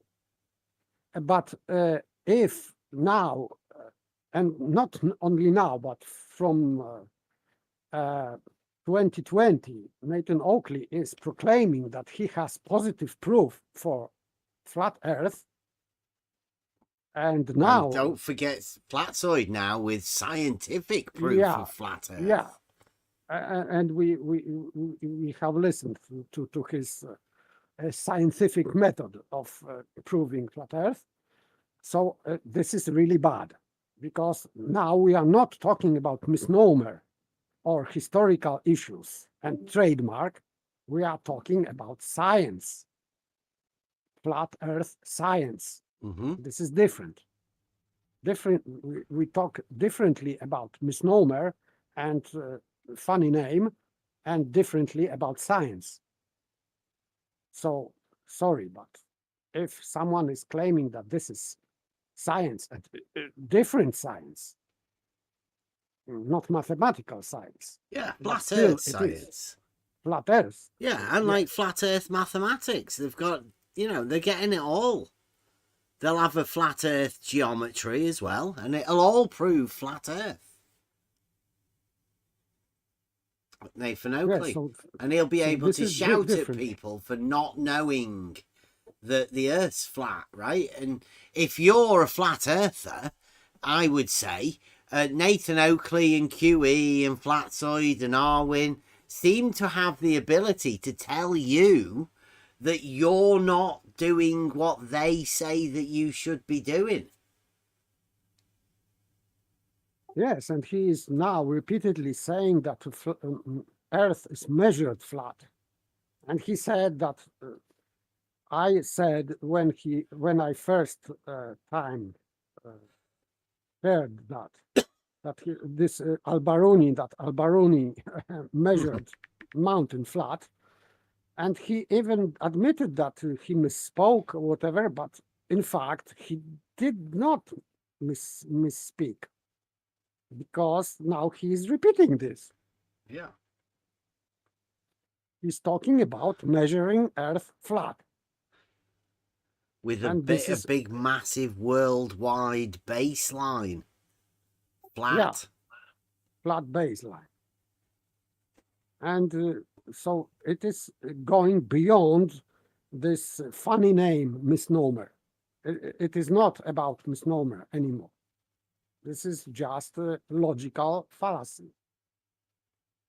So I can go with flat Earth as misnomer, funny name and trademark, but not this type of argumentation, which is not argumentation. This is, for me, it is going too far. Yeah, he is a flat earther, right? And he is a leader, let's say, of the flat earth, and he is a YouTuber who needs money. So what they do is they make up shit and they cause drama, and that is the way that they make money. And Nathan Oakley is part of it. He does have a group of people all over social media funneling people in, and usually to get people angry and get people riled up. Mainly if you've got an argument, Nathan Oakley can dismiss it, take it into a not argument. The Globe guys, they'll do exactly the same. There's no difference. Oakley is the flat earther, Bobby. Of course he is. That's the flat earther that's going to lead everybody. What more do you expect from flat earth? Flat earth is only there for a certain group of globers to be able to argue with. Then they can imagine that the globe's real. Because they can't argue with anybody in reality about their globe. They can't make up arguments. They don't have one single argument. They can, however, point at flat earthers and say flat earthers are stupid. Therefore, 'tis globe. I think that's all the flat earth is there for, personally. Your white knight will do it for you, right? I'll ask for a 6th time, Saragaki. You said it was a single point on a vertical datum. I responded, this is the 6th repetition. I think this is where he gets cut off. He likes counting though. Right name. Hey, give him some credit for getting Saragaki's name right that time. Yeah, not Surge. Yeah. That's where he goes. So what I'm going to do is I'm going to put this video together and put it out, because it's Brian gone. He has, hasn't he? I wanted to commend Brian on that. I think it needs us putting a few bits together to point that out. Don't know whether it goes on for a little bit too long, but we are sticking with the argument and proving that Nathan Oakley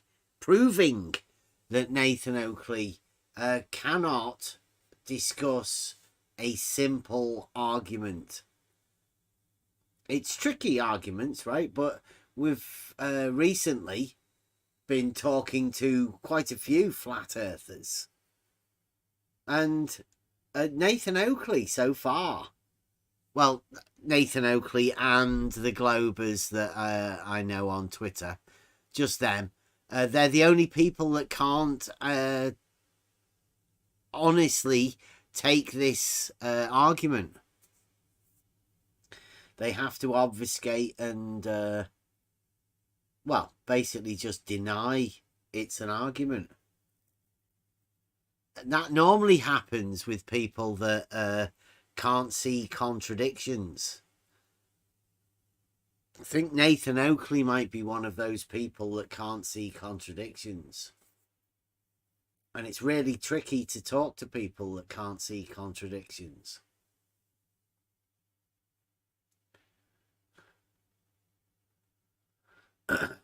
What if you ignore the contradictions like I do? Well, they'll come back at some point, won't they? I mean, you're all right if nobody talks to you about them. Well, that's right, because nobody talks to me anyways. Actually, I went on a Discord. I went to Geo's the other day, and one of the mods asked who I was. I'm like, I don't fucking know who I am. I've been here for years. Fucking kidding me? I must need to come around more often. But then I realized where I was, and I don't really want to hang out there because it's mayhem.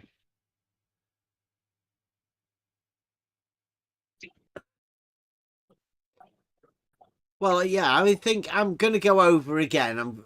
There's a few conversations I'd like to ask people about this. I mean, this proof at the minute. What is proof to people, and what do they, what do they count it? I mean, I think proof is one of the most important things that you can actually have. You gain that proof for yourself, and then you're set. You're okay. Nothing really. Yeah, see, I would agree with you there. I would say proof is personal, right? Mm-hmm. So you can only get proof for yourself.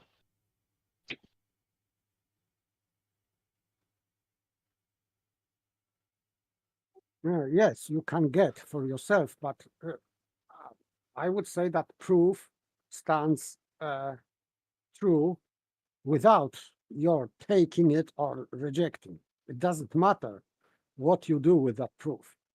It would not invalidate proof only because you are not taking that. And this is psychological defense. When people are trying to reject, it's like closing eyes. If I can't see thing in front of me, I cannot say that there is no thing in front of me okay, I will close my eyes, and then I can say that this thing is not in front of me. It doesn't work that way. Proof is proof, regardless if you can acknowledge that or not. It cannot be inside your mind, but it still exists in reality. Yeah, that's what Nathan Oakley's got to deal with now. The argument has been said, and now it's how Nathan Oakley can deal with it, because it's not going to go away. That argument is still going to be there, telling him that it's just not flat. Yeah. Doesn't matter what he does from now on, he will know that the Earth's not flat. Yeah, absolutely. Absolutely. So his reaction would be only psychological or political or whatever, but not logical.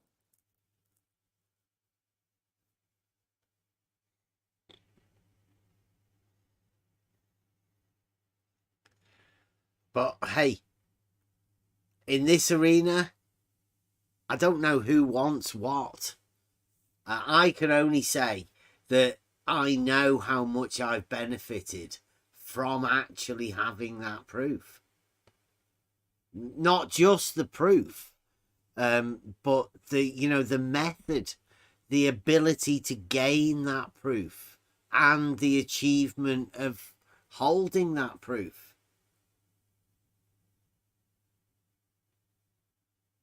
It's a great thing. I'd say wonderful. And it's a pretty sad thing that, I had to get to 50 to actually find it before I really had the proof for myself. Because it was always there, right in front of you. Most of this stuff, right in front of your face. And it's the distractions and all of that you have to deal with in order to get rid of them, to see through it. Nathan Oakley is one of those distractions. But it seems like people enjoy the drama that goes along with it. And of course it's going to work, because if he just tells everybody to not watch certain people, don't listen to those people who are telling you, that they've got the arguments, because they trigger the shit out of me, and I can't let people know about these arguments that are out there. Don't watch them. They're bad people, says Nathan Oakley, while saying bullshit. Don't watch those people who have arguments and proofs that go out and do practical tests in reality. Don't watch them, says Nathan Oakley, the flat earther. Yeah, for me, this is not right, because if this is like combatant stance, for me, that would be a challenge. Yes, go see what they claim, what they say. Fight with that. So yeah. For me that would be great. And if the opponent is too strong and I am beaten, I would learn from defeat. Maybe, if I am pertinent, for example, and if I am not afraid of defeat. It is maybe psychological, let's say, or maybe issue of character. But for me, it is in my personal nature that I want to I'm trying to defeat stronger opponent, and I know that I will be beaten, but I know also that I will learn from that. For me, this is a very good arena here on Discord. Yes, go here and be defeated by argument, and you will learn. And maybe if someone is better, is smarter, and can refute some things which are said here in this Discord, that would be learning process for us also. That's what I would hope for. Please come with arguments. Challenge us. Yes, it can be premeditated. So someone can, for example, listen a couple of things here and think for like 1 week, and then boom, come here with whole page of objections supported by valid argumentation, etc. That would be great. But we cannot experience that until now. Maybe someone will appear here with page or pages of refutations, argumentations, objections, whatever, and hot discussion here. That would be great. Instead of insulting people.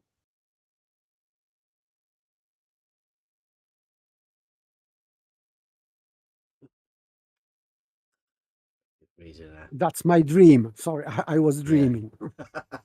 Well, there's got to be people out there who like to have conversations, right?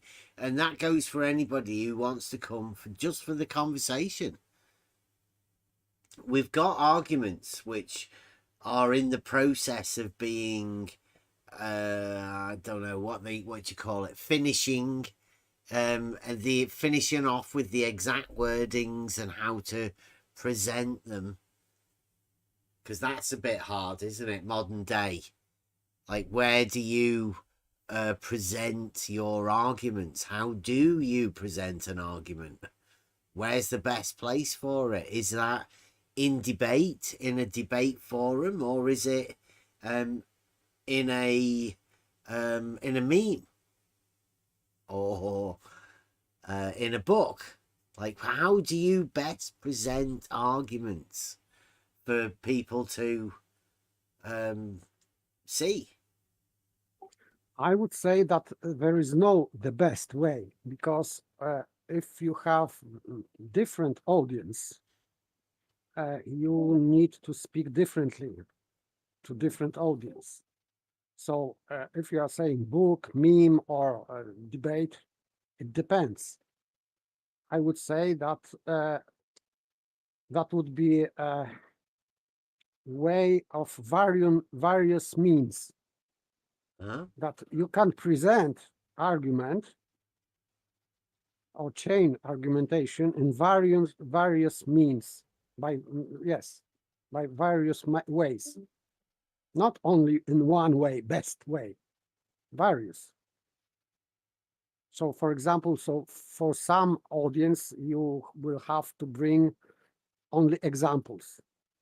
So if someone is not about into logic, let's say, but he can visualize like children. So some would say that it would be meme or just pictures, graphs.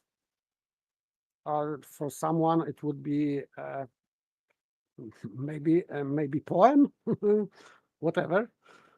I don't recommend for myself, but who knows? There are different people, and for others would be just old logic. So I don't know. I'm not good with that, but there are many ways, and to target many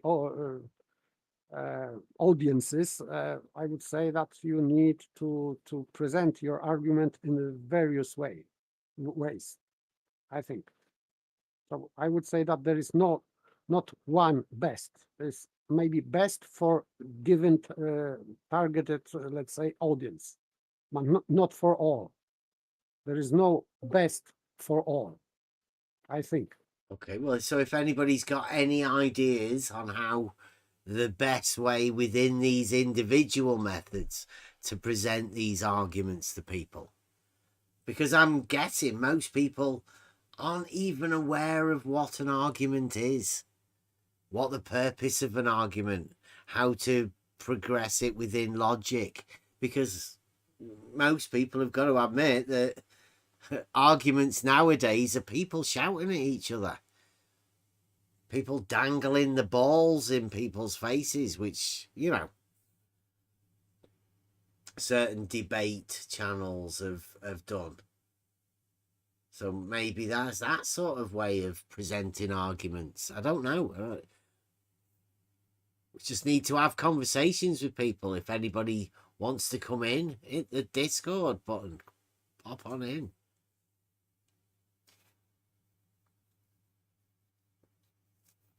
Come and join us in conversation. Although I don't know why Brian Leakey's left. It's really weird. But hey, people under orders, I'm guessing.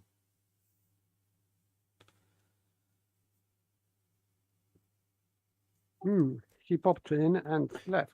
But yeah. He left the server? Yeah. Entirely? Yeah. Strange. Yeah. Maybe because we're not flat earthers and, you know, we've got an argument. Maybe too hard for people to go over that.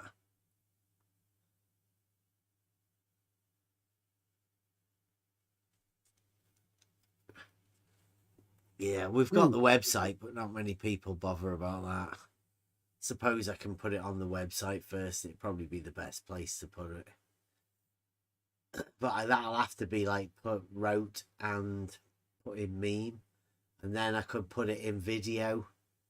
And then actual attempt to take the argument out. See if anybody wants to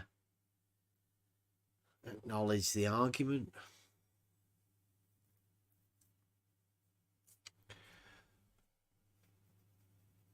Right, well, my kitchen has been finished, but we're still not quite right.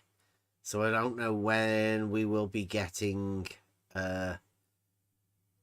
together, but we may go live again tomorrow. I don't know. We'll have to see. Like Rob said, we'll have to have a look at Globebusters, and see what was said about us. I got a timestamp of roughly where I started.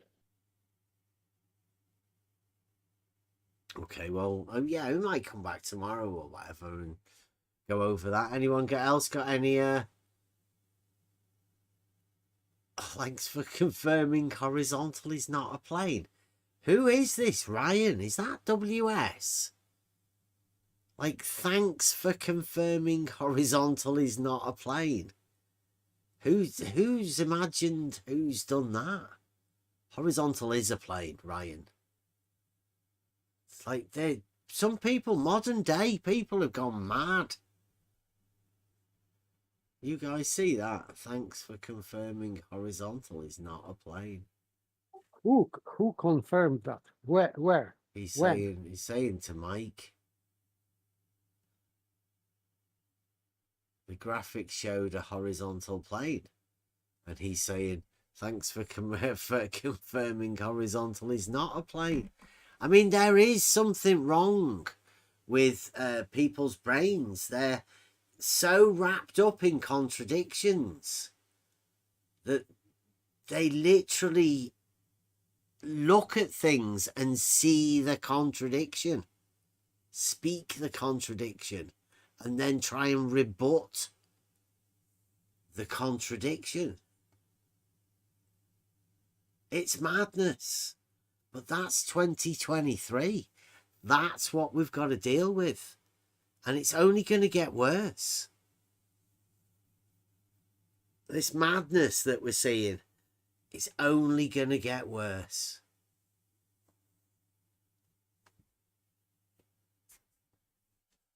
If anybody wants to come and talk about any of this sort of stuff, come for a conversation. It's not always shouting. We try and not do any of that. So if you do come, just come for a conversation. Don't come to get triggered. Don't come on the defensive. Don't bring Betty's side rule in here. Nobody in here is on any side. We've managed to have conversations with people. If Dell and SE can have a conversation about whatever Dell's thing is, and SE with the obviously stationary, then who can't have a conversation within this arena? It's just going to be left. People like Nathan Oakley can't talk about the Earth not being flat when it's pretty obvious that the Earth's not flat. You have to redefine this idea. And I think it's about time Nathan Oakley started putting out what his definition of it was. Because it doesn't involve elevation changes. That's the Earth not being flat. Nathan Oakley's flat Earth doesn't seem to involve that, or it rebuts that and says that's not true. Madness. You get a Buster song ready.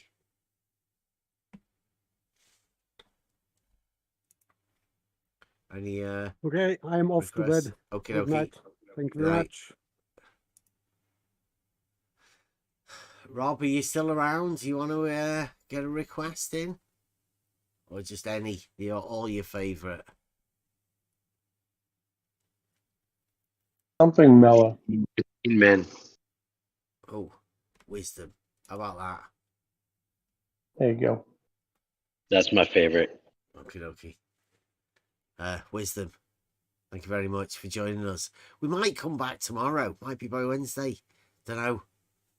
We'll have to see what's going on. See you soon. It is probably the single most important mathematical idea of all. The notion of proof by circle and line or ruler and compass construction means that geometry can be known about in a way that is different from knowing about physical things, and so makes geometry epistemically differentiated. Furthermore, starting from circles and lines alone and constructing a relationship using circles and lines alone makes the conclusions certain in a way that nothing else was at the time. In geometric reasoning, the argument and the conclusions were made supremely clear and evident to the senses. Indeed, the concept of proof, a mechanism that gave a warrant for claiming geometry to be perfectly and absolutely true, made geometry the very paradigm of what we mean true and certain knowledge to be.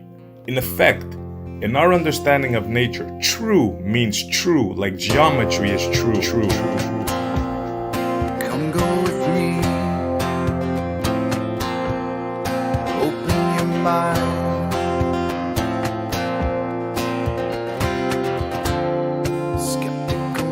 Was all I ever knew. Finding the knowledge of the real world starts with the point of which has no parts. These are the axioms of life. True. And I'll take my chances with the old ways, finding the proofs in geometry. Perfect. And I don't care what all the sophists say. I'll find the proofs We call this in reality. They were right. We call this We know that they were right. True. We call this proof. Like geometry is true. Starting the circle circles and lines alone, constructing the nature of what's known. We call this conclusions are clear and the evidence seen. This 3D space works perfectly, and I'll take my chances with the old ways, finding the proofs in geometry. I don't care what all the sophists say, I'll find the proofs in reality. Geometry is true. Perfect. Absolutely. And all around you is sinking sand. You have a place on which to stand. Foundations were already built for you. Absolutely true. Open your mind.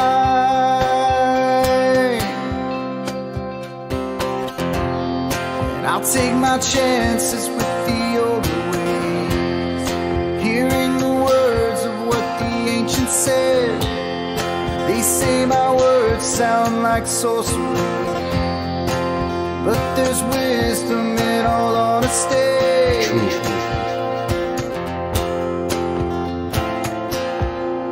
Come go with me, open your mind. Come go with me, we'll find the truth. True.